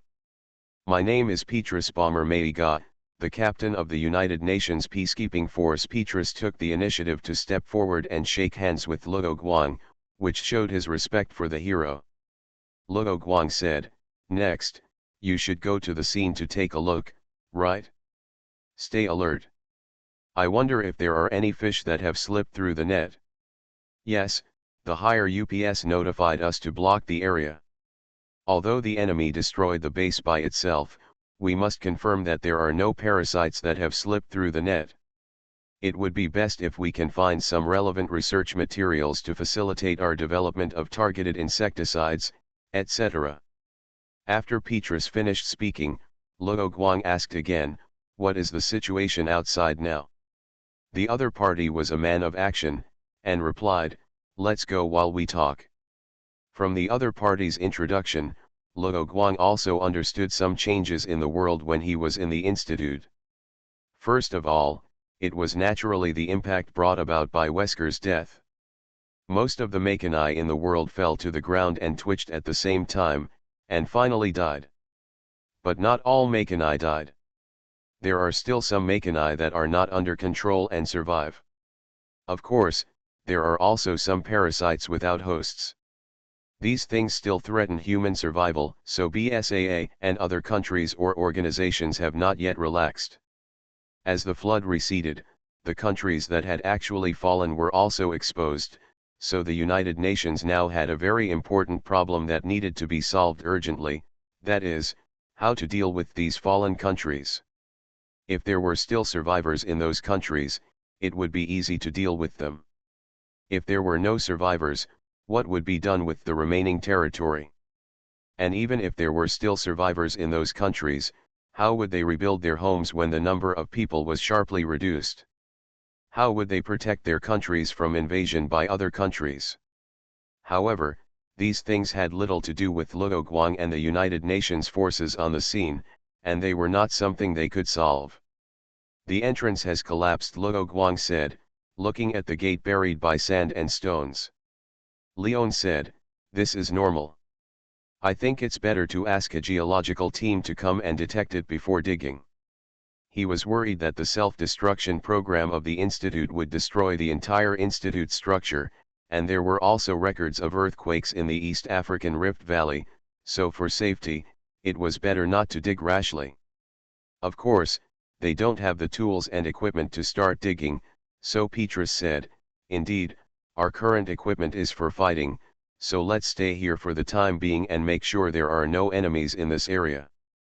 Luo Guang's original body is temporarily discussing the excavation of the research institute with the protagonists of Resident Evil, and his clone is also busy with various things. One of the clones returned to the GIMZ Research Institute to assist Lewis and the joint research team of the mysterious country to develop drugs specifically for the Plaka parasite. Naturally, this clone will not use the identities of Luo Guang and Wu Song. It will use a new identity and join the team in the name of GIMZ Researcher. After this identity, he will basically be stationed at the GIMZ Research Institute, so Luo Guang doesn't have to go there often to deliver information. However, this clone was not there to deliver information, because basically the world's top leaders knew that the person who solved the enemy leader was a man named Luo Guang. As the only person who came out of Wesker's secret research institute alive, He could easily be suspected of having taken away all the parasite data. That's why this avatar appears as a researcher, and when assisting in research, he can naturally share useful research information slowly. On the other side, Wu Song's clone was also busy. This corporate turmoil started and ended quickly. The GIMZ unit helped South Africa a lot during this biological crisis, and the military and police units it trained played an even greater role and became the backbone of this disaster. Therefore, the South African government is thinking of awarding various medals to the members of the GIMZ force in recognition of G.I.M.Z's great contribution in this biological crisis. Of course, Wu Song's clone was not busy collecting medals, and the Z government in South Africa only informed him in advance.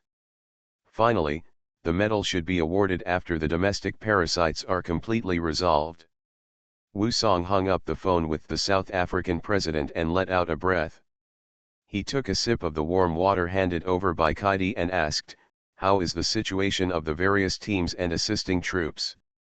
"Each team is performing cleaning tasks on site, and at the same time training local military and police on antibiochemical knowledge." Kadai remembered the situation of each team in his mind without looking at the notes. He looked at his boss and said, "Hank and the assisting troops stayed in the African branch. They are now employed and trained by Nigeria under the name GIMZ. The troops are also performing cleanup tasks." After a pause to give her boss time to think, she continued to report the situation. Nothing happened to the team, but 23 people were killed by the assisting troops. Among G.I.M.Z's elite teams, the weakest in combat effectiveness is the miscellaneous team. This team was originally used by Luo Guang to release the spies of Organization X, but later he directly used the T. Veronica virus, Special Edition, to control its captain Corliss. But no one in this team has received any reinforcements. They only rely on their own efforts to become stronger and survive. Wu Song said, "The pension matters must be arranged and announced on the intranet. This is to win the hearts and minds of the troops, and this little money cannot be saved. All the information is ready. Just wait for the bank to open, and I will go and enter the account designated by the sacrificed soldier." Although this biochemical crisis is basically over, the bank has not resumed review work for a while. However, Kaidi still prepared the information in advance and could handle the transfer at any time. O'Brien held an emergency joint meeting and shared the latest news with everyone. The sudden death of parasitic zombies has been confirmed around the world, which proves that what the president of the lighthouse country said is true. Yes, our lighthouse country agent Luo Guang immediately confirmed the location of Albert Wesker, the mastermind behind the scenes. In order to avoid further sacrifices, after reporting the situation, he decided to enter alone and assassinate Wesker. In the end, he succeeded. President Samur looked serious and told the situation reported by Simmons. Luo Guang once obtained the identity of a CIA, FBI, and other agents of the lighthouse country through the channels of organization. It is unthinkable for one person to go in and kill the enemy, so Simmons used the word assassination. Everyone was talking about it. O'Brien continued, "I also know Luo Guang. He is the antibiochemical consultant of our BSAA European branch. He is also one of the intelligence agents of the famous antibiochemical mercenary GIMZ." Simmons also told Samur these things, so the president of the lighthouse country did not express his opinion on this. The other representatives talked even louder. They didn't expect that hero to have so many identities. Some conspiracy theorists combine these identities and suspect that they are agents of the lighthouse state who have malicious intentions to infiltrate BSAA and GIMZ. O'Brien knew that someone here must think so, and said, "Don't get me wrong, both me and Wu Song, the boss of GIMZ, know this identity. He joined us just to fight against the biochemical crisis, otherwise he wouldn't. A man took the risk to sneak into the institute and assassinate Wesker." He added, "When the Hallen incident occurred, he was also the one who went to Hallen with the virus vaccine and antidote." The Turkish representative nodded. He had also read the report on the Harlan incident. Although Luo Guang was hiding behind the scenes, things turned for the better when he appeared. So what O'Brien, the commander of BSAA, said is probably true. Others also expressed their understanding and apologies. Indeed, judging from Luo Guang's behavior, he had no bad intentions and could even be considered a hero of all mankind. But among the people present, there was one person whose mood was different from the others. His face was expressionless, but one could feel his inner dissatisfaction through the screen. This person was Morgan. FBC had finally developed the insecticide, but it had not yet been officially put into production. It was just when FBC was gaining reputation, but it was robbed of its limelight again. What made him most unhappy was that Luo Guang's identity included the official organization BSAA and the private organization GIMZ, but not his FBC. What does this mean? Does he look down on his own FBC? Although Morgan was not a jealous and petty person, he still hated Luo Guang in his heart. He interrupted everyone's words of flattery to Luo Guang and said, "Everyone, the biochemical crisis has only passed the most difficult period, and there are still many parasites that have not been cleaned up. It's not time to celebrate yet." Morgan did not express his dissatisfaction with Luo Guang, and what he said made sense. So O'Brien echoed, "Yes, let's get back to the point, and leave the reward for the day of celebration." The British Prime Minister said, "The next step is to clean up the remnants of the enemy, right? There is no need to hold a meeting, right?" The French president nodded and agreed with the other party's statement. He thought that the lighthouse country wanted to commend that person, his country, for his outstanding contribution and deliberately called everyone to a meeting. O'Brien said, "The problem is that this biochemical crisis is no longer an internal affair of a certain country." The British Prime Minister said, "Speak frankly. Then I won't be polite. I'm worried that someone is hiding the Plaka parasite." In this case, O'Brien will not be polite. He said ugly things in advance, saying, "I know that someone must be planning to use this parasite, but I advise that this kind of parasite that can control humans is not a toy. Please think clearly about the risks involved." Morgan said, "O'Brien, this is not something that our organizations can control, right? We don't have enough manpower to supervise every country. Although the outbreak has only been a few days, the Plaka parasite will not rest and will spread the infection 24 hours a day." That's right. But if a biochemical crisis occurs, will UFBC not care? After O'Brien retorted to Morgan, he said to the representatives of various countries, "Dear representatives, if a country secretly hides parasites, what do you think as other countries? Or if you hide parasites, what will your citizens think? Can you ensure that it will not be leaked for a lifetime?" Everyone fell silent. How could they not have any thoughts about the Plaka parasite? This is a big killer. And if a company can create a biochemical crisis of this scale, wouldn't it be even more powerful if the country did it? The representative of the mysterious country said, "We will not study and preserve the Plaka parasite. I think we should sign an agreement." Of course, his words cannot represent GIMZ and its research institute. Just like President Seymour cannot make a promise on behalf of Organization X. The representative of the mysterious country also knew that a piece of paper alone could not constrain other countries that worship the spirit of contract, but doing so could improve its own international image. So he released a big move. Our research institute is currently researching anthelmintics and insecticides for Plaka parasites. When the time comes, we will publish them for free and sell them at a low price to countries that cannot produce them on their own. Meow, thank you for subscribing and voting meow. Evolution begins with Resident Evil. Author, Wei Tong Meow. Chapter 477. President Seymour quickly figured out the reason for the other party's expression, and he was a step too late. Although the effect was definitely not as strong as the first one said, he still followed up and said, "We think so too, this Plaka parasite should not appear in the world, we should exterminate it. The lighthouse country itself is powerful, and getting this parasite is just the icing on the cake. But for those small countries that are not as powerful as it, the Plaka parasite is a big killer, giving them a small chance to make a big difference.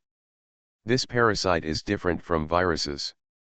Its production and preservation method is simpler and can be made by small workshops. Moreover, this Plaka parasite is different from other biochemical viruses.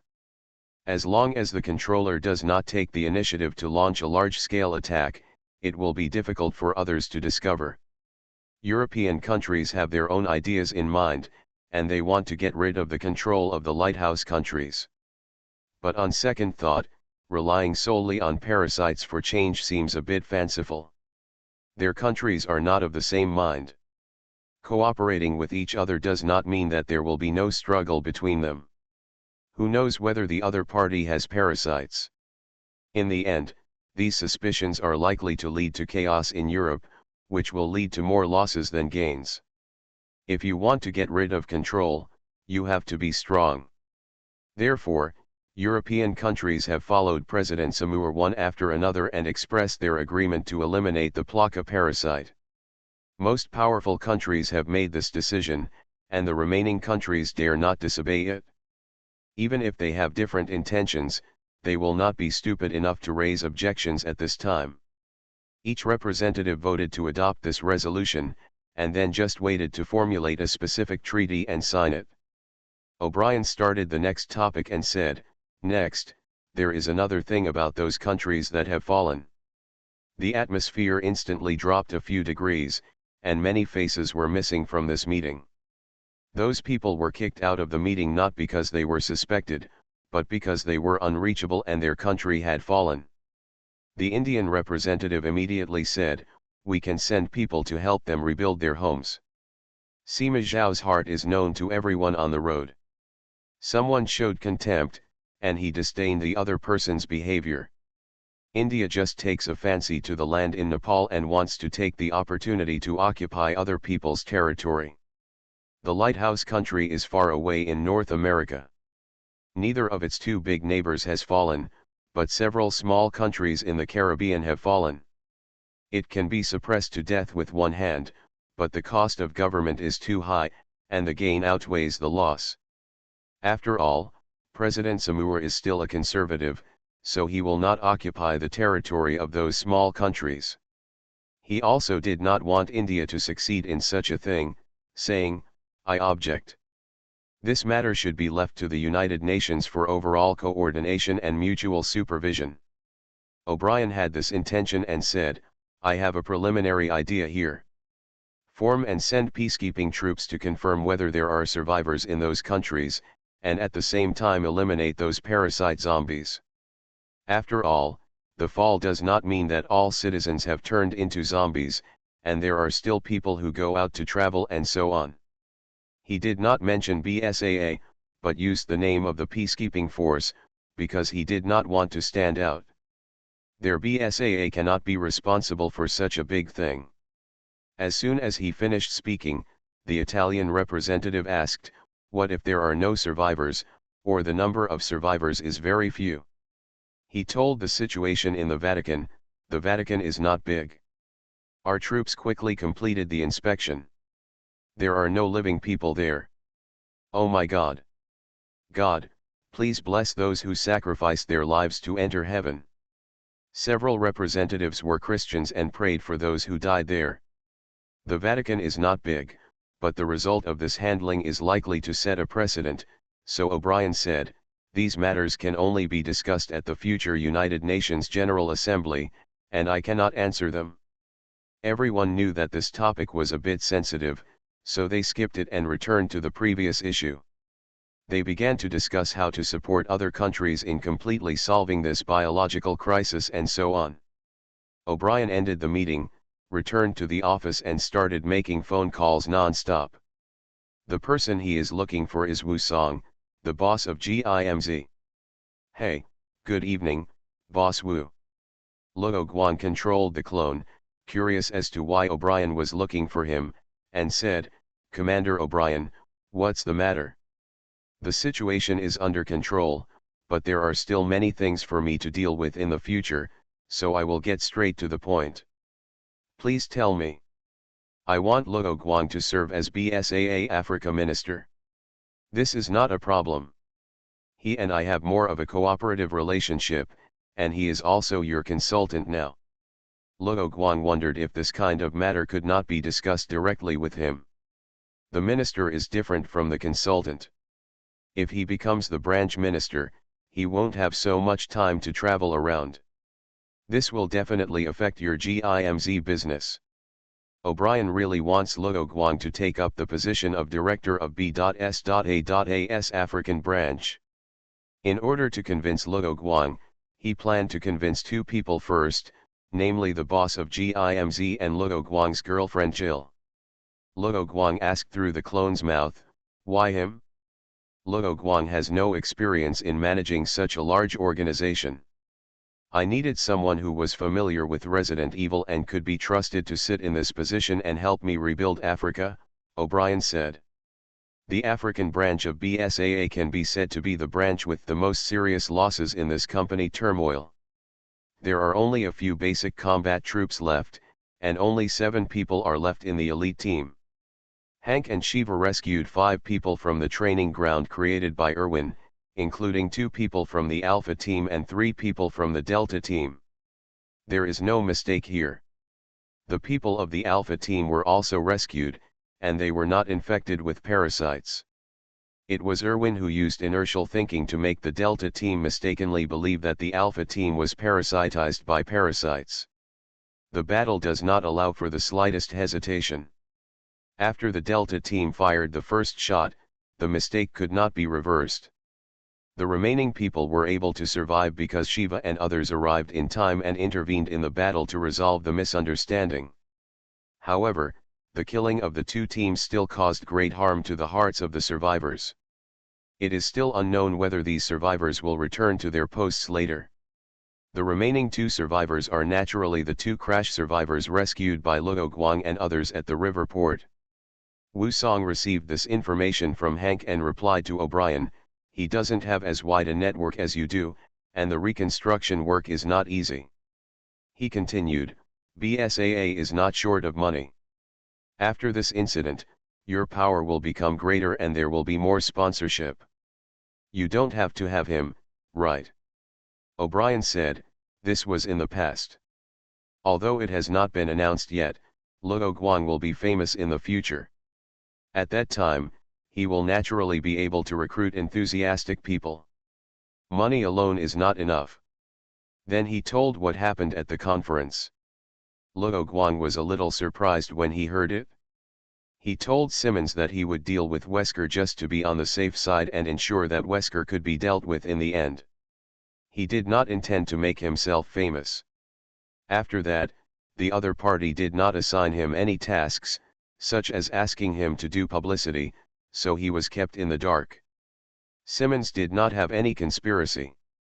As a member of the X organization who was not born with a good family background, Luo Guang's position in the X organization was already the highest position he could get. The positions above it can basically only be held by people who were raised by the X organization, and those above it can only be controlled by members of each family. Simmons could only reward Luo Guang in other ways, so this happened. After all, in his opinion, Luo Guang's position has come to an end, he is not short of money, and he has women, so isn't the only thing left for him fame? In his opinion, this kind of fame can bring various benefits to Luo Guang. And O'Brien also thinks that Luo Guang should not be so unknown, and should shoulder his responsibilities. He doesn't think it's bad for Luo Guang to be deeply involved in the intelligence field now, but a person has his limits after all. If Luo Guang led the African branch of BSAA to carry out the task of arresting Irwin from the beginning, wouldn't the branch have suffered less? In the end, there would be no need for assassination, but the army would cross the border and flatten the research institute where the mastermind was. Therefore, O'Brien pushed the boat at the conference and guaranteed Luo Guang. After the conference, he even planned to invite Luo Guang to serve as the director of the African branch. But for Luo Guang, he would rather put all the fame on GIMZ. Because he has too many secrets, and if he is famous, naturally a lot of people will pay attention to his every move. Luo Guang remembered that he was controlling Wu Song's clone now, so he didn't sigh and answered directly, but he is not the kind of person who likes to be in the limelight.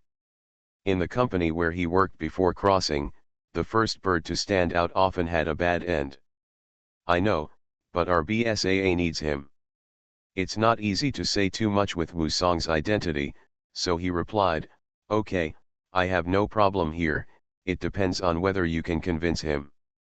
However, Luo Guang did not wait for O'Brien's call, but Jill answered the phone first. Under Luo Guang's gaze, Jill went out for 3 minutes and then came back, looking at Luo Guang with a burning gaze. Congratulations. Well. Luo Guang was not surprised, but more frightened. He didn't understand why O'Brien valued him so much this time, and in order to invite him to be the director of the branch, he also opened up relationships with all parties in advance. As for the Lighthouse Nation, O'Brien did not look for President Seymour, because this matter itself is a good thing for the Lighthouse Nation. Jill asked curiously, aren't you curious about what I congratulate you for? Luo Guang replied, promotion and salary increase.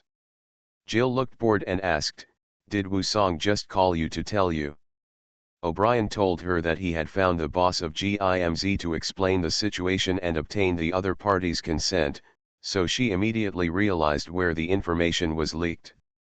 Regarding Wu Song's matter, Luo Guang did not tell the other party that it was his clone, saying that he found a familiar friend as a substitute. So he did not make any more trouble and nodded directly.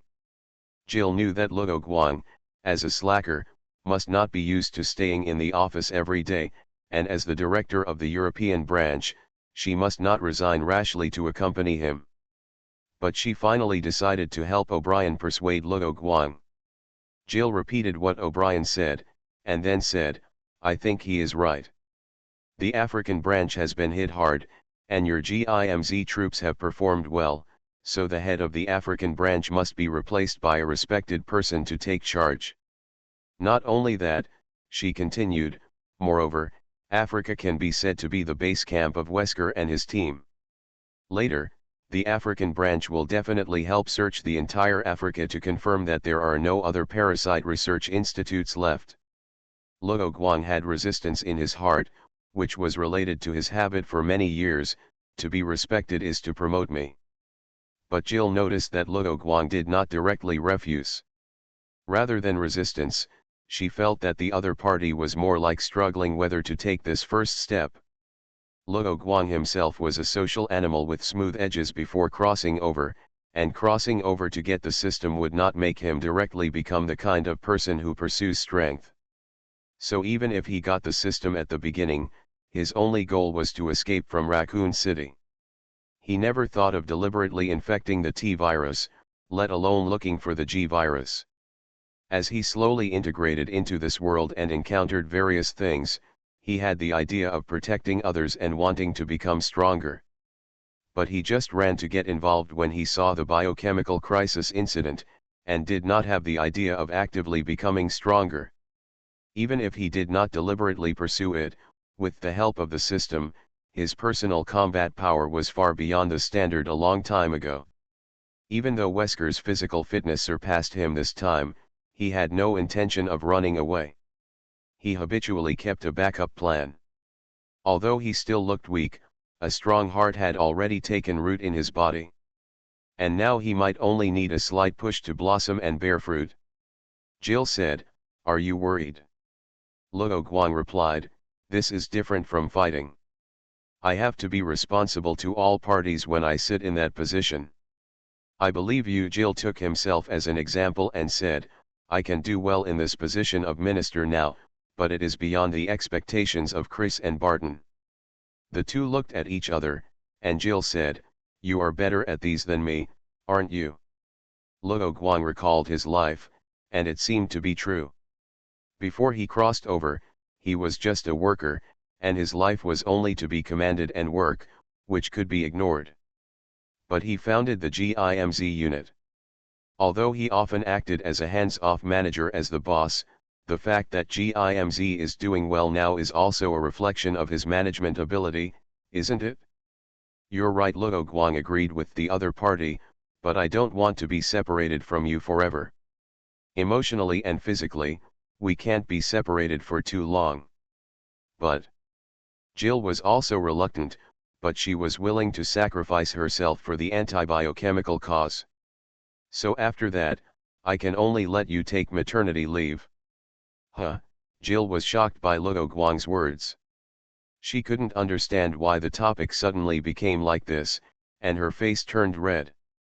After this incident is really over, we will start this plan. Luo Guang paused and said, and we have been dating for so long, it's time to consider getting married. Huh? Jill made a surprised sound again. There is no atmosphere of proposal at all. Meow, thank you for subscribing and voting meow. Evolution begins with Resident Evil. Author, Wei Tong Meow. Chapter 478. Luo Guang was alone in the room and called O'Brien with a new phone.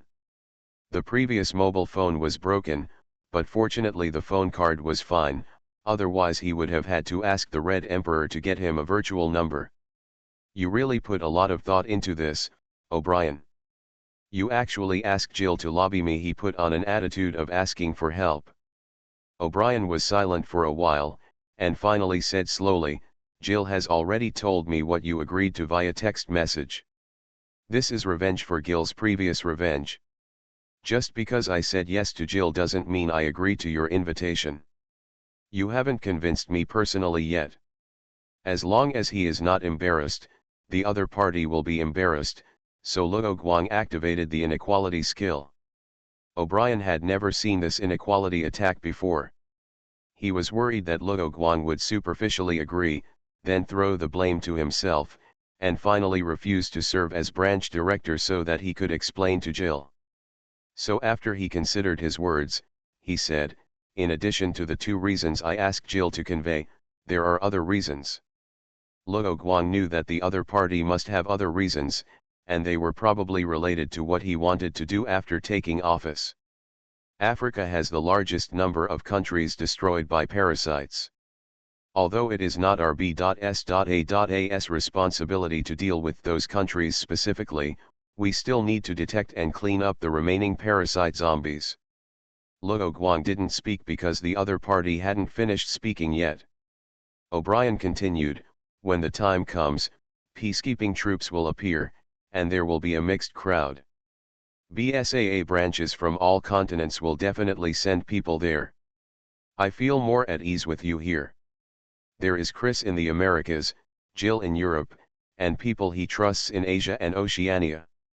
I can do this without being a minister, right? You don't have the right to argue with others because you don't have a high enough position. You can't go to the top first every time, right? O'Brien persuaded, and through this Irwin arrest mission, I think you can also understand this. The disadvantages of doing it. There is one thing he did not say, that is, with great power comes great responsibility. In his opinion, Luo Guang may be more suitable for the position of BSAA commander than he is. I understand. Luo Guang nodded, relieved. He had intended to accept the slight push from Gil, but he still wanted to confirm O'Brien's true purpose. The headquarters of the GIMZ force is in Africa, and having you in the position of minister can also reduce a lot of conflicts and troubles. O'Brien did not stop explaining the reason. There is another reason in the end. Unlike others, he thought about this reason over and over again and decided to say it now after careful consideration. Luo Guang was curious about what other reasons there were. Just tell me. O'Brien said, I want you to take over from me and serve as the commander-in-chief of this BSAA. There is no need to explain this reason now, but it will only increase Luo Guang's pressure. But he thought it was better to make it clear, otherwise based on the other party's character, he might not take the initiative to fight for this position. Luo Guang was confused and asked, why me? He also contacted the other party more frequently before the establishment of BSAA, but the number of exchanges after that was actually not much. O'Brien also said after careful consideration, "You are the most suitable candidate." Luo Guang shook his head and denied, "I am an agent of the Lighthouse country, so you are not afraid that BSAA will be controlled by the Lighthouse country." For O'Brien, this is an advantage. After all, BSAA is not his only one. This identity can actually help him win the position of the next commander-in-chief. But he would definitely not say this, saying, regardless of his deeds and his heart, "I only see a person who has no hesitation in solving biochemical crises everywhere." He didn't suddenly think of letting Luo Guang take over in the future. He also collected a lot of relevant information before finally making the decision. O'Brien continued, "I'm not letting you take over right away. I'm not old enough to retire yet. But after this company turmoil, I feel I need to be prepared in advance." The BSAA headquarters was also attacked by parasites. Although it successfully blocked the attack without much loss, it still gave him a reminder. Luo Guang said, "I can't promise you the commander-in-chief matter. I have to first confirm whether I am qualified to be the minister of the African division." The more he did this, the more reassured O'Brien became. Luo Guang thought about B.S.A.'s degeneration, but now that the plot of the Biochemical 5 game is over, FBC has not caused trouble to commit suicide and trigger the apocalypse. If I were sitting in the commander's position, would I be able to solve this deterioration problem? If there is a disobedient bad guy in the team, I will give him the Shinra virus. O'Brien said, "Then it's settled. I will handle Ma Guang's affairs, and when you find time, come back to Europe." The geological team arrived quickly, and Luo Guang confirmed from the mark on the team leader that he was from Organization X. He also saw a familiar figure in the team. Although Ada has changed her appearance, she looks like a submissive and weak girl, following her mentor. It's a pity that she still hasn't changed her figure. Luo Guang was able to check the measurements at a glance, and the other party's evasive behavior after seeing him made him at least 80% sure. Welcome. Luo Guang personally went to greet the geological team and took them back to their camp. The leader had received orders from his superiors and knew Luo Guang's identity, so he didn't exchange too many pleasantries and went straight to the point. "Can you tell us something about the Underground Research Institute?" Of course. Luo Guang took them to the entrance of the research institute and talked about the size of the Underground Research Institute. "Geological report of this area." The leader stretched out his hand and someone handed over the information. The East African Great Rift Valley itself is a hotspot for geological exploration, so the geological report has long been available and does not need to be explored separately. The people of the X organization are not useless. He relied on his own strength to become a university professor and lead this team. While the other party was looking at the information, Luo Guang made a request: "If we want to dig the research institute, it will take a few days for the equipment to be transported here. I wonder if you can help us confirm the safety of the camp first." He was worried that the ground in the camp would suddenly collapse, resulting in casualties. The leader did not refuse and replied, "Of course, I am also worried that you will build a camp directly above the Underground Research Institute, and there will be more things to worry about when digging later." After Luo Guang discussed the next things with the other party, he found an opportunity and ran to chat with the weak girl like a gangster. "Long time no see, Ada." He made sure that the people around him were a little far away from him and said in a low voice, "Who is Ada?" "You recognized the wrong person." The other party shrank his shoulders like a little rabbit, looking scared. "Well, how about I ask Simmons to come and verify your true identity," Luo Guang also added, "or Leon." The weak girl sighed, "Has my disguise technology regressed? Why do I always feel that anyone can see through my true identity recently?" Ada gave up resistance, or she had expected this. She knew that Luo Guang was also here, but she decided to sneak in. The purpose was naturally to collect first-hand intelligence, but also to confirm that Wesker was really dead. Another point is that she felt that Luo Guang did not have much ill will towards her. With Leon protecting her, Luo Guang would not take her to Simmons. "Why did you come here?" Luo Guang got straight to the point and asked the other party to tell him the purpose. Ada said, "To confirm that Wesker is dead. That guy is best at escaping and pretending to be dead. You have no grudges against him, right?" "There is still a little bit, and it is troublesome for such a madman to live in the world." Luo Guang kindly reminded her and said, "I know. Be careful yourself, the leader is Simmons's man. Therefore, this geological team received this important task." Ada did not appreciate it and said, "I knew it a long time ago. But I still want to remind you." Just when Luo Guang was about to warn Aiden not to make trouble, someone spoke and interrupted him. "Luo Guang," Leon's voice sounded. Ada looked over, and her face did not change. Originally, after she contacted Simmons by phone, she also planned to find Leon, but the other party changed his phone number and was on standby at the White House, so she had no chance to meet Leon. Leon originally just saw Luo Guang chatting with a woman alone, and felt strange in his heart. It was also for Jill that he decided to come over to gossip about what the two were talking about. But as the distance got closer, he felt a familiar feeling from the woman.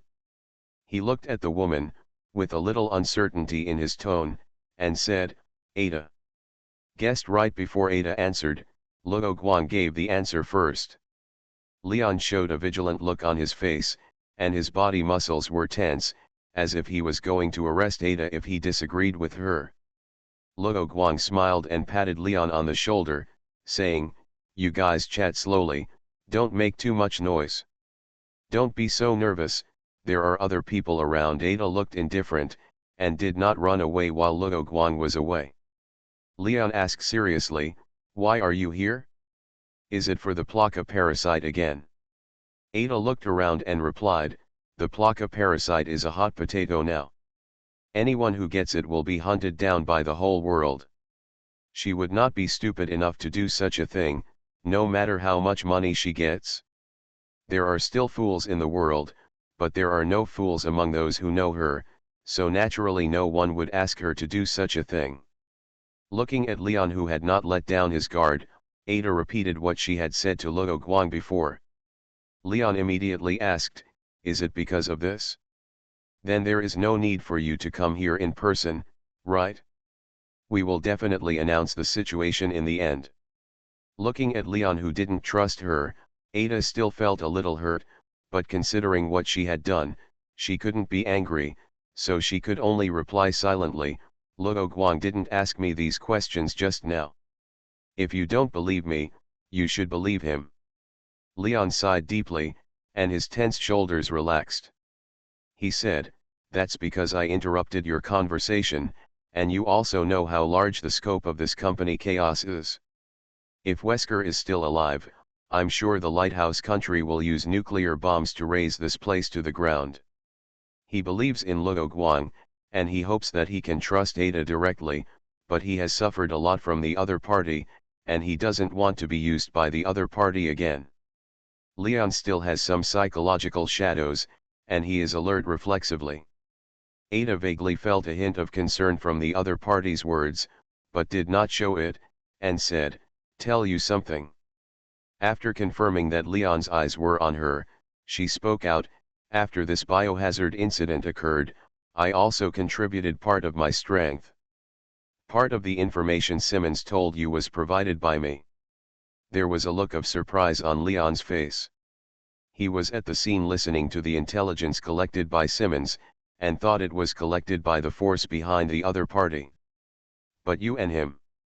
There was a tangled look on his face. Ada said angrily, "It's just a phone call.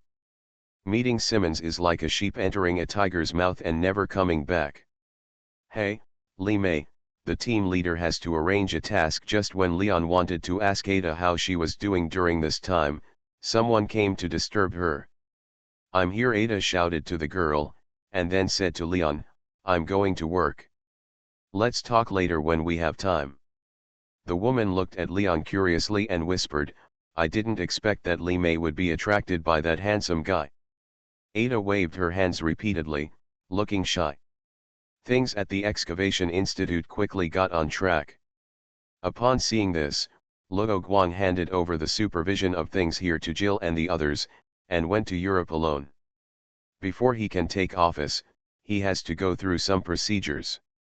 Keeping everything simple, O'Brien introduced Luo Guang to everyone else in BSAA. There was no such thing as cheating.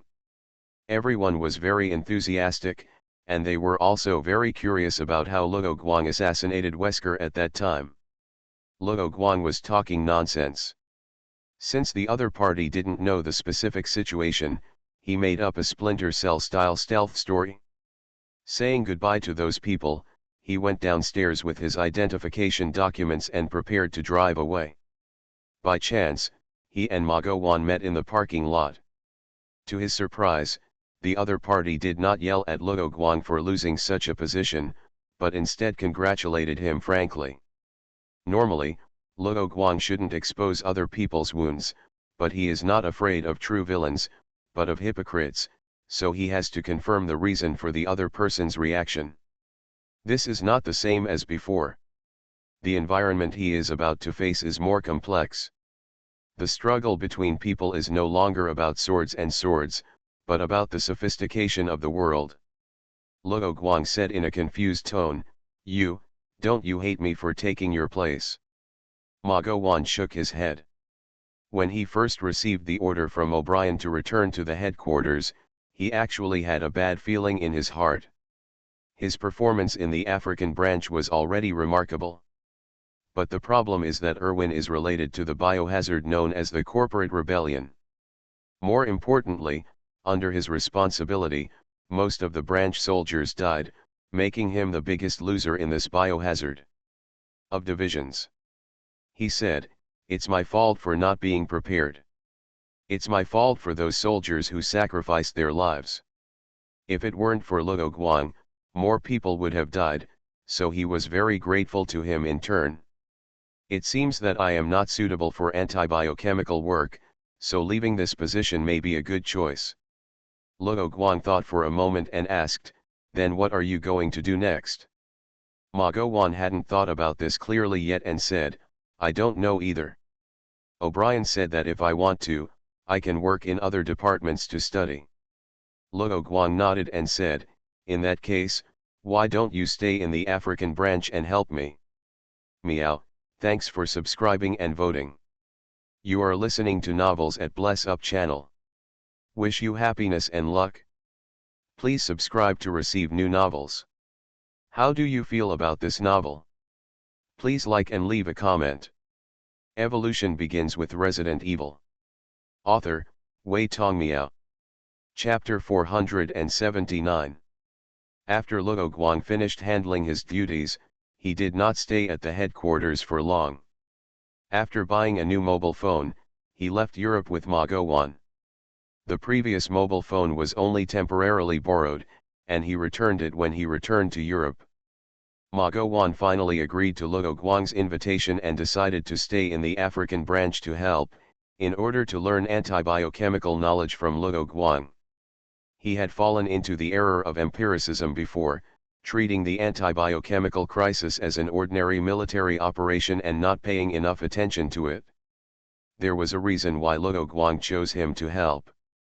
Since he wants to be the head of the African branch, he doesn't have to know anything, but he must know people and make good use of them.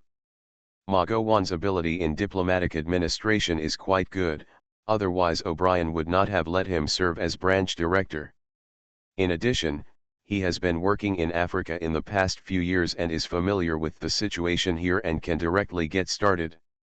And the losses of the African branch cannot be entirely blamed on him. After all, no one thought at the time that the warlord forces around the Kazusa region had long been controlled by parasites. Ma Guowan has a conservative personality and is suitable for guarding the house. It is convenient for Luo Guang to keep him in the base to watch the scene when he goes out to do things. The two of them were waiting to board the plane at the airport.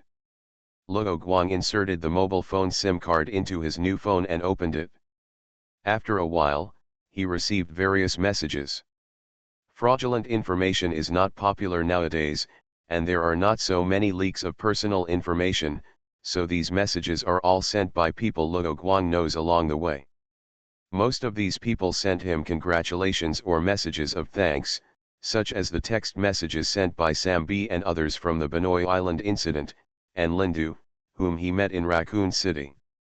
In the end, there was only one person left, and he had not responded to the text message. That's Ashley. Since the White House dinner that day, Luo Guang and the other party had not seen each other since they maintained the final tacit understanding. They only occasionally communicated with each other through text messages and phone calls. Now that he has decided to take a step forward with Jill, he should also make a decision with Ashley instead of dragging it out.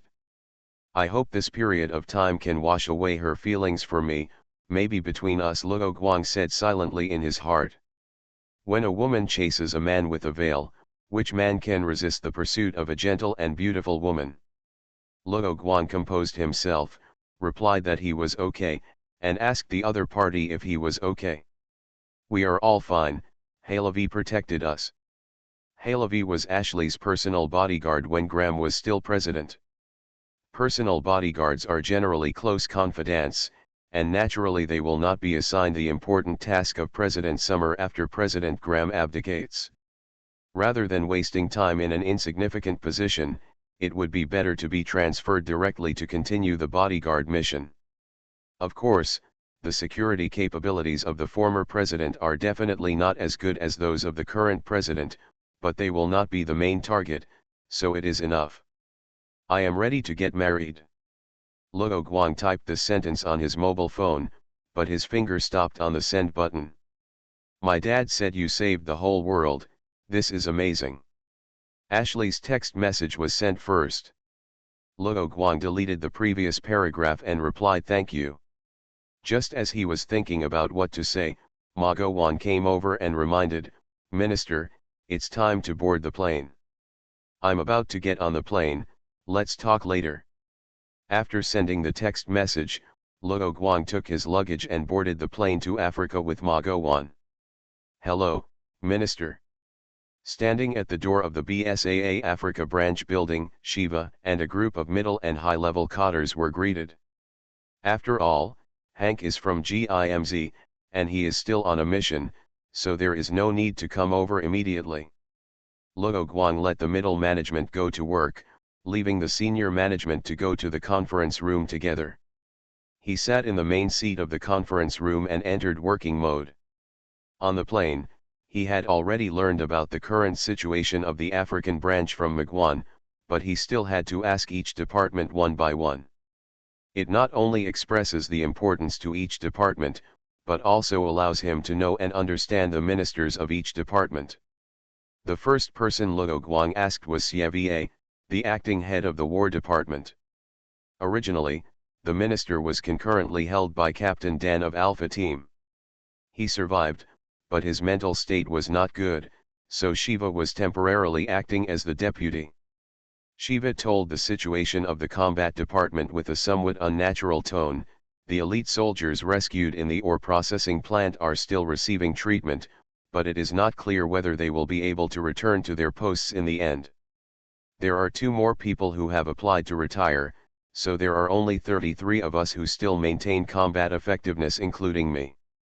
She didn't expect that Luo Guang would change from an agent of GIMZ to her immediate boss after not seeing each other for a few days, so she still felt a little awkward. Issuing an announcement to recruit more people? I will also ask GIMZ for help first. Luo Guang plans to build a BSAA force modeled after the GIMZ assistance force.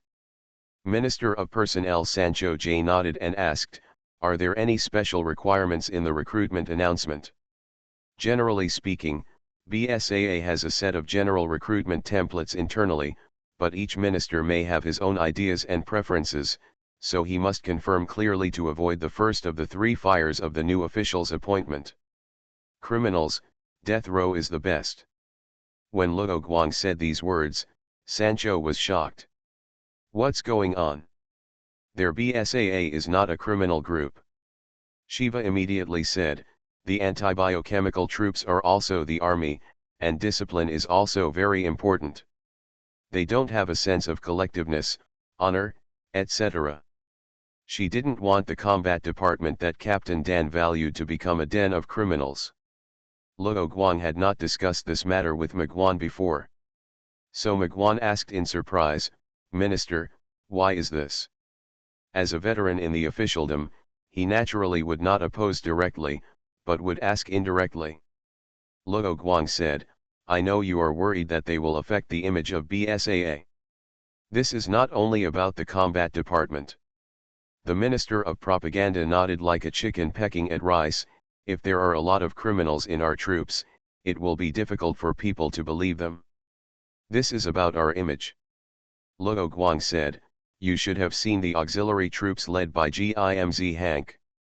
Shiva replied, I have also carried out missions with them. It is a disciplined unit. When she heard the minister talk about this, she had a bad guess in her heart. Although the auxiliary troops were disciplined, they also gave people a feeling of keeping strangers away. Luo Guang revealed the mystery and said, they are not good people, so I have successful experience, Shiva. He did not specify his specific identity, but others could understand what he meant. Sancho was about to speak, but Luo Guang raised his hand to stop him. He hadn't finished speaking. BSAA has always been voluntary, not compulsory service. After this biochemical crisis, how many people are not scared and willing to join is still unknown. Luo Guang continued, O'Brien chose me as the director of the African branch because he was worried that we couldn't recruit people. After all, there are not many suitable people in this place, and no one will leave their hometown to come here to support the anti-biochemical cause. Anti-biochemical is not just about being able to fight and resist, but also about having brains, but here the requirement of being able to speak English can screen out many people. So he wants to use your current fame to attract more people with lofty ideals to join. Sancho reacted, and he was still wondering how Luo Guang jumped from a consultant to a minister. But Luo Guang felt that this was not the main reason why O'Brien invited him.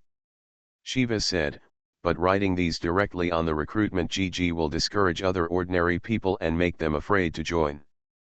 Well, you make sense. Luo Guang pretended to think and said, let's do this, treat this as a last resort. Sancho asked, what do you mean by last resort? Luo Guang replied, recruit according to the standards, but if you can't recruit enough people, you can only settle for the next best thing. Several ministers, including Shiva, breathed a sigh of relief and agreed, that's also unavoidable. There is only one way to do it if there are not enough people. Luo Guang added, when the time comes, I will have people train them, and I will have the combat department inspect the goods. If they are not qualified, they will not be accepted. Shiva nodded. She could accept this condition. Meguin looked at Luo Guang and didn't say anything. He was indeed shocked at first, but now that he came to his senses, he understood that the minister was retreating to advance. Luo Guang is not stupid. How could he not know that this is not appropriate? Even if it was a backup plan, Miguan would definitely not agree to it easily based on his understanding of other ministers. Now that Luo Guang first scared them and then made concessions, it would be easier for others to accept this plan. Except for Shiva, the other ministers were all smart people and must be thinking about how to start the new officials' 3 fires, so the other ministers would definitely not stubbornly reject the new minister's backup plan. Luo Guang said, hurry up and do this.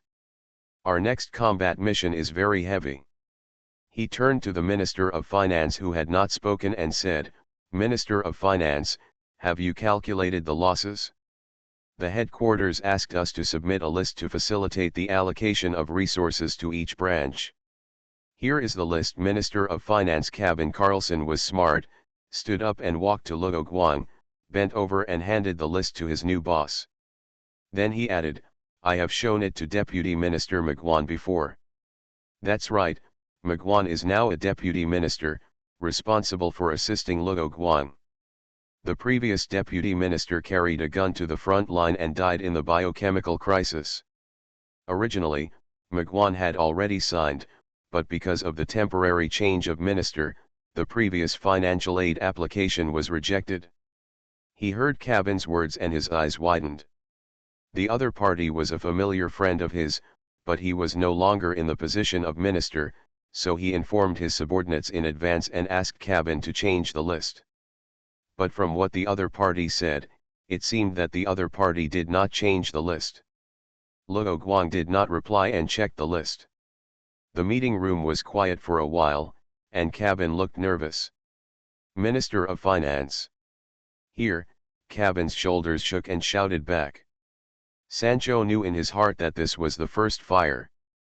But this is normal, a generation of emperors has a new minister. The financial department and the combat department are the most important departments of each branch of BSAA. The new minister will definitely arrange his own confidants, so it is normal for Cabin to be used as a target. Cabin actually knew in his heart that his position would be replaced, but he did not expect the other party to use him as a target on the first day. He didn't have a chance to show the money and beauties he had carefully prepared. By the way, he had to ask McGuan how he got the position of deputy minister. Did he have any leverage over the new minister?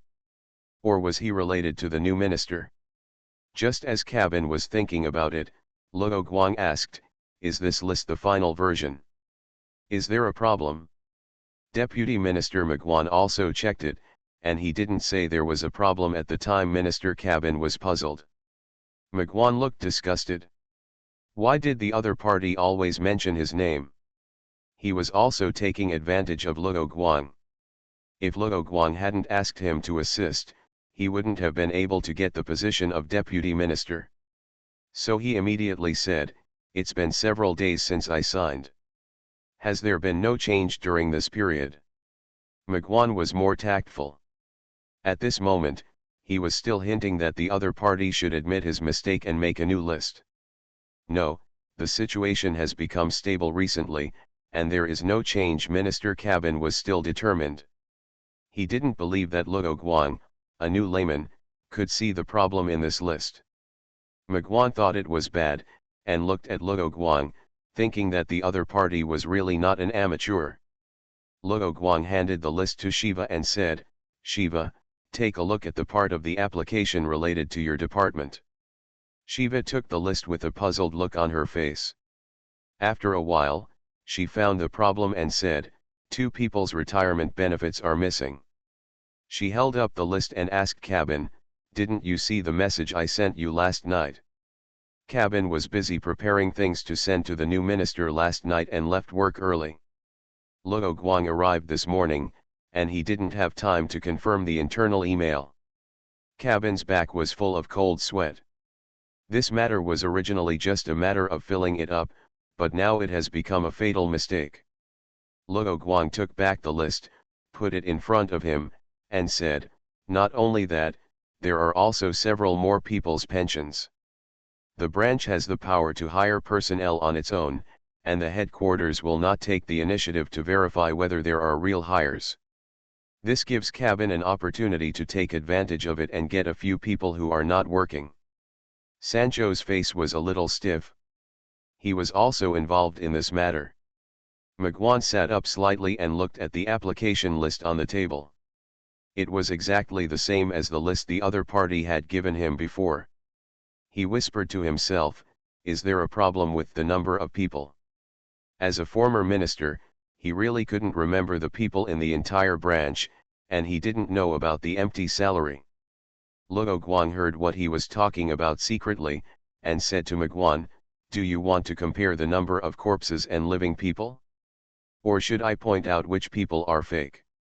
Those who are empty salaries are either missing or dead. This method is too backward." This scared McGuan, and he hurriedly said, "I am not involved in it, and I just found out about it." He can now confirm that Luo Guang is playing the pig to eat the tiger, and the other party is not a big head soldier who knows nothing. Luo Guang did not say whether he believed Miguan's words. Although he had a plan to let Miguan, who was familiar with the situation in various parts of Africa, be the deputy minister to help him deal with things. But the other party is not Samu's after all, and he is not familiar with people's character, so he has to use both kindness and severity to prevent Miguan from going against his will and doing something out of line. Miguan is so knowledgeable about politics and human relationships that he naturally understands what Luo Guang means. Cabin was a little surprised when he heard Miguan's words. Did he guess the relationship between him and the new minister wrongly?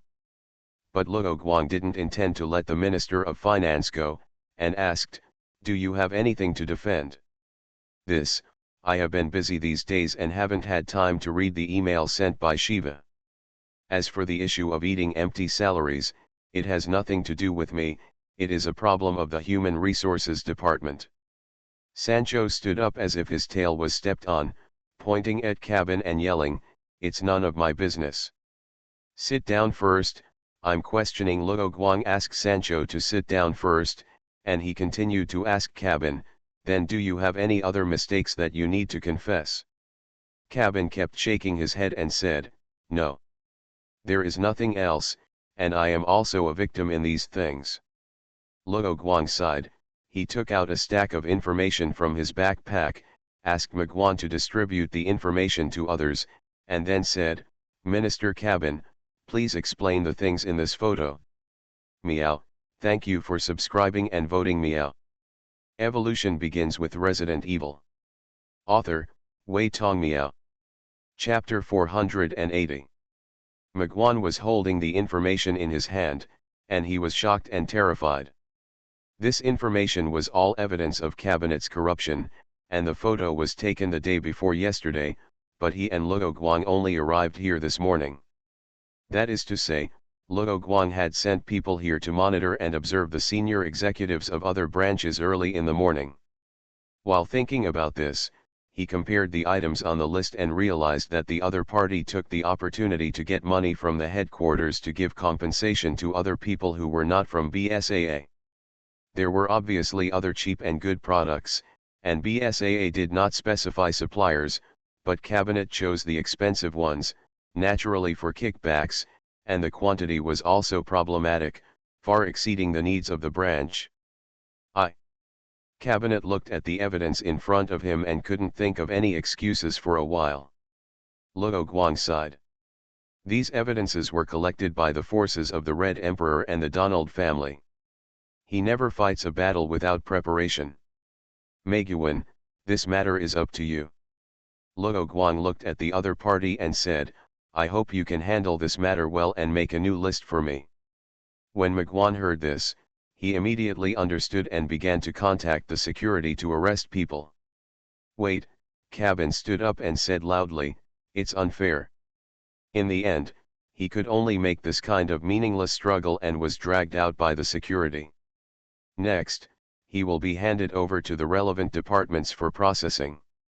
In addition to Shiva, the temporary acting minister, there are several senior officials who have received money from Cabin. Looking at the evidence in their hands, they are also very nervous. Although the new minister has just taken over, he has collected evidence of Cabin's crimes in advance. It is hard to say whether the other party has evidence of others. Minister of Personnel Sancho took out a towel to wipe the sweat on his forehead, and suddenly saw the new minister looking at him. He immediately said, regarding the empty salary, "This is definitely his dereliction of duty. The question is how to minimize his responsibility. If it were the other way around, the Minister of Finance could just say that the Minister of Personnel had deceived him, just like Cabinet had shirked responsibility before. But now it was Minister of Finance Cabinet who broke the news first, and he, who was in charge of personnel, could not escape responsibility." Luo Guang said expressionlessly, "Go on." He now felt that even if O'Brien did not make excessive trouble and resigned, the BSAA might have deteriorated in the end. The top beam is not straight, and the bottom beam is crooked. The top leaders are all like this. No matter how upright the people on the front line are, they can't escape the fate of being sacrificed as numbers in the end. The Minister of Personnel gritted his teeth and said, I was wrong. It's best to know your mistakes and correct them. I don't have to kill them all. Luo Guang glanced around and said, if you can correct them, I can forgive the mistakes you made before, but I don't want these things to happen again in the future. Do you understand? He didn't send all of them to jail at once. He didn't know many people in administrative management. If he replaced them all, the next batch of people he arranged might not be better than the current ones. It would be better to hold their handle and let them serve you. Except Shiva, everyone else breathed a sigh of relief, but when they heard what Luo Guang said next, they were worried again. However, I don't know whether Minister Cabin will give you up for merit. Luo Guang said, it depends on your luck next. I know what you mean. No one else replied, only Miguan responded. After the meeting, the ministers immediately went out to clean up the mess and destroyed all the evidence of the transaction with Cabin. No one investigated before, but it doesn't mean no one is investigating now. Many people were sitting uneasy at the meeting. Under Luo Guang's instructions, Deputy Minister Miguan took people to Cabin's office to collect more evidence. Minister of Personnel Sancho is now the one in the most critical situation, so he was pushed out by everyone as a representative to find Miguan. Minister. Call me Deputy Minister. Although Luo Guang was not there, Miguan did not dare to overstep the mark. Yes, Deputy Minister, the matter of Cabin. The Minister of Personnel did not make it clear, but Miguan knew what the other party was asking. He asked back, do you have to get some benefits from this position? No. No, no, no. It was Cabin who bribed me, and I couldn't stand the test. Sancho looked ashamed, but he only regretted that he met a pig teammate, not regretting the wrong things he did. Meguin shook his head.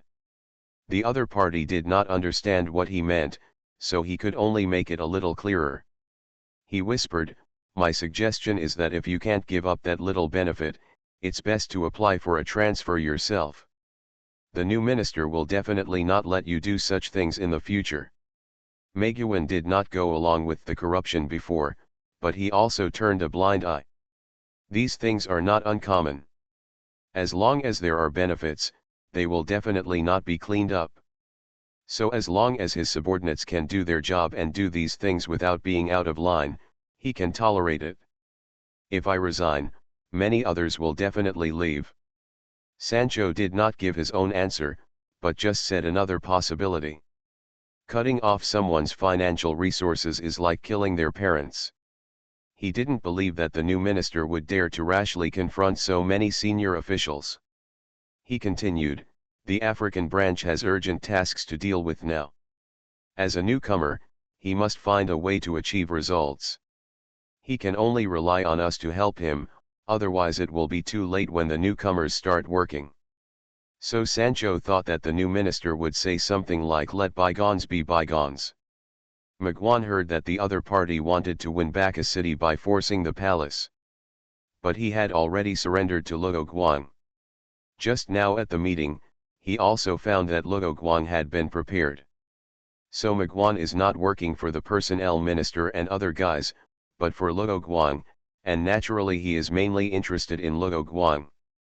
Miguan said to his colleague in front of him, Sancho J, I advise you to be kind. There is one thing he didn't say, that is, he is now collecting evidence of transactions between Cabin and other ministers. These will be handed over to Luo Guang for safekeeping, and will be the handle of Sancho and other senior officials, otherwise how could Luo Guang say that he would let them go? Sancho said, he is unkind and I am unjust. Let's fight to the death and see who will suffer more. At worst, I will quit. Meguin sighed and said, are you underestimating him? Do you really think he is a political novice? Sancho wanted to know some of Luo Guang's plans from him, and said sincerely, please ask the deputy minister to give me some advice. Shiva knows the new minister. She is in charge of the combat department, and Cabin, the finance minister, was removed. In the end, he will definitely arrange someone he is familiar with. Although Sancho is in charge of personnel, he can't stop Luo Guang from arranging people.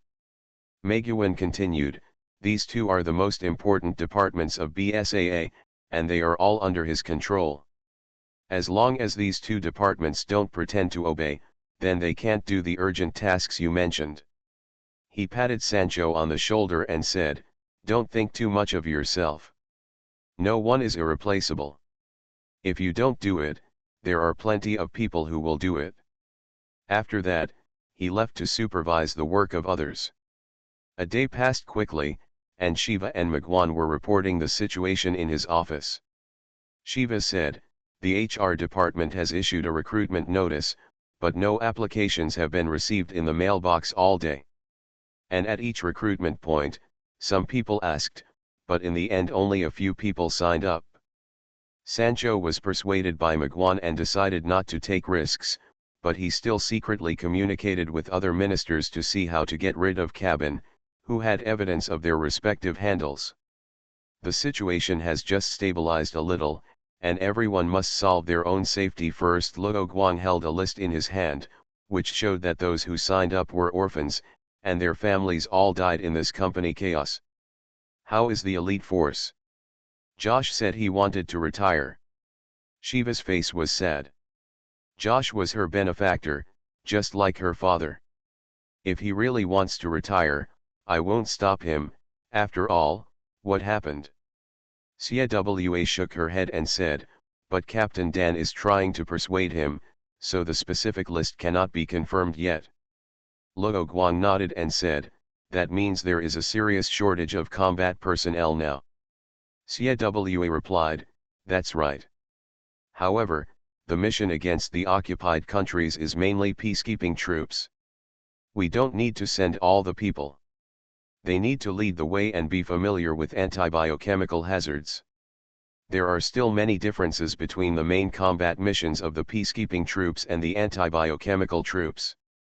Although they have also undergone anti-biochemical training, they are definitely not as good as professional anti-biochemical soldiers. But relatively speaking, they have more power and are equipped with more advanced weapons. Therefore, the peacekeeping troops plan to play a piece of heavy metal music before clearing each place to lure out the enemy, and then use various vehicle-mounted machine guns to eliminate the enemy. Meguin said, in this case, we don't need to send too many people. Luo Guang made a decision. Shiva, in addition to the two captains, how many people in the elite team can immediately carry out the mission? Including me, there are 3 in total. The people in the Alpha and Delta teams have not yet recovered. A 3-person team is enough. You lead the team first, and I will go there after I finish dealing with things here. If Luo Guang was not the head of the branch, he would have led the team directly. Yes. You go out and prepare first. Shiva saluted and left the office. Luo Guang turned to Meguin and said, how is Cabin? He wants to redeem himself and report other people. I asked him to provide evidence. Luo Guang asked, what do you think is the best way to deal with it? What about the other ministers? The other ministers are also struggling, but I think they are reluctant to give up their positions, and not many of them will apply for transfer. Most of those people had no power before coming to BSAA, and now they are only the ministers of a branch department, which is much better than before. And as long as you are not as stupid as Cabin, you can see that after this company chaos, the power of BSAA will expand again, and your own power will naturally rise. Really, Luo Guang said with a little disappointment, I gave them a chance, don't let me catch them next time. I don't think they dare to mess around again. Meguin put forward his own opinion and said, it's not enough to just deal with them. There are also worms in the middle level, and they may not be in the same mind as these senior executives. There are so many mobs in this African branch. Luo Guang shook his head and said, thanks to you for being able to handle all aspects of things well. Ma Guan said quickly, I'm sorry, it was my lax control before that caused you trouble. He added, "Minister, there are some things I don't know whether I should say." "Say it." "These moths cannot be cleaned up. To be honest, the treatment of our BSAA is mediocre. People in these positions are different from soldiers. Many of them are here for money or power, not to fight against the biochemical crisis." Ma Guan was worried that Luo Guang was too upright and would suffer in this regard. A fight between the two sides would only cause the African branch to suffer losses. He continued, "Let me put it bluntly. Minister, you have a lot of things to do, and you can't always focus on the people below." Luo Guang nodded. The other party said these words out of good intentions, and it also showed that the other party was sincerely surrendering to him. He said, "I know all this, so I asked you how to deal with it. If cabin exposes other people, what do you think I should do?" Ma Guan noticed something was wrong. The other party seemed to be coming towards him. He thought for more than 2 minutes, and Luo Guang did not urge him to answer his question immediately. Finally, Ma Guan said firmly, "If cabin exposes other people, then what should be dealt with will be dealt with, and no crime will be tolerated." What he said was very beautiful, but he was the one who condoned and tolerated those things in the beginning. "I said that if I can correct my mistakes, I will forget about them." Luo Guang thought that the other party was really shameless and said, "Are you asking me to break their trust?" Ma Guan immediately expressed his position and said, "This is no wonder, Minister. Your Excellency has a large number of cases and you are not pursuing them. It does not mean that the law enforcement agencies will not pursue them, and it does not mean that I will not pursue them. Since this is a problem left by me, then it is up to me. Solve it yourself." Luo Guang just nodded without confirming. Watching the other party leave the office to do some work, he moved the mouse and the dormant screen lit up. He clicked the play button and continued to watch the Palace TV series and learn about the intrigues in it. The methods Luo Guang used to deal with cabin and the others were all learned from TV series or movies. They were applied immediately after learning and the results seemed to be quite good. 3 days later, 2 senior executives of B.S.A.'s African branch were immediately arrested and awaiting trial. Only one of the remaining people chose to be transferred voluntarily, and the others were still reluctant to part with their positions for a while. But then Ma Guan reported directly to the headquarters over Luo Guang. After discussing with O'Brien, he hidden Luo Guang's knowledge and directly ordered the dismissal of a number of higher-level officials from the headquarters. O'Brien will arrange for Luo Guang's recommended administrative staff to come over, and also prepare a team for Luo Guang in advance. Luo Guang was very satisfied with Ma Guan's mission and could safely hand over the management of the African branch to him. He first went to the training ground and handed over a group of trained soldiers to his clone. Half of these people were death row prisoners, and the other half were mercenaries introduced by the middleman Susan, as well as those who had a deep hatred for the biohazard and actively signed up to join the army, a total of 2,073 people. The original BSAA African division only had a quota of 4,000 soldiers. However, Luo Guang recently received a notification that this quota has doubled to 8,000, so the African division is still some distance away from the quota.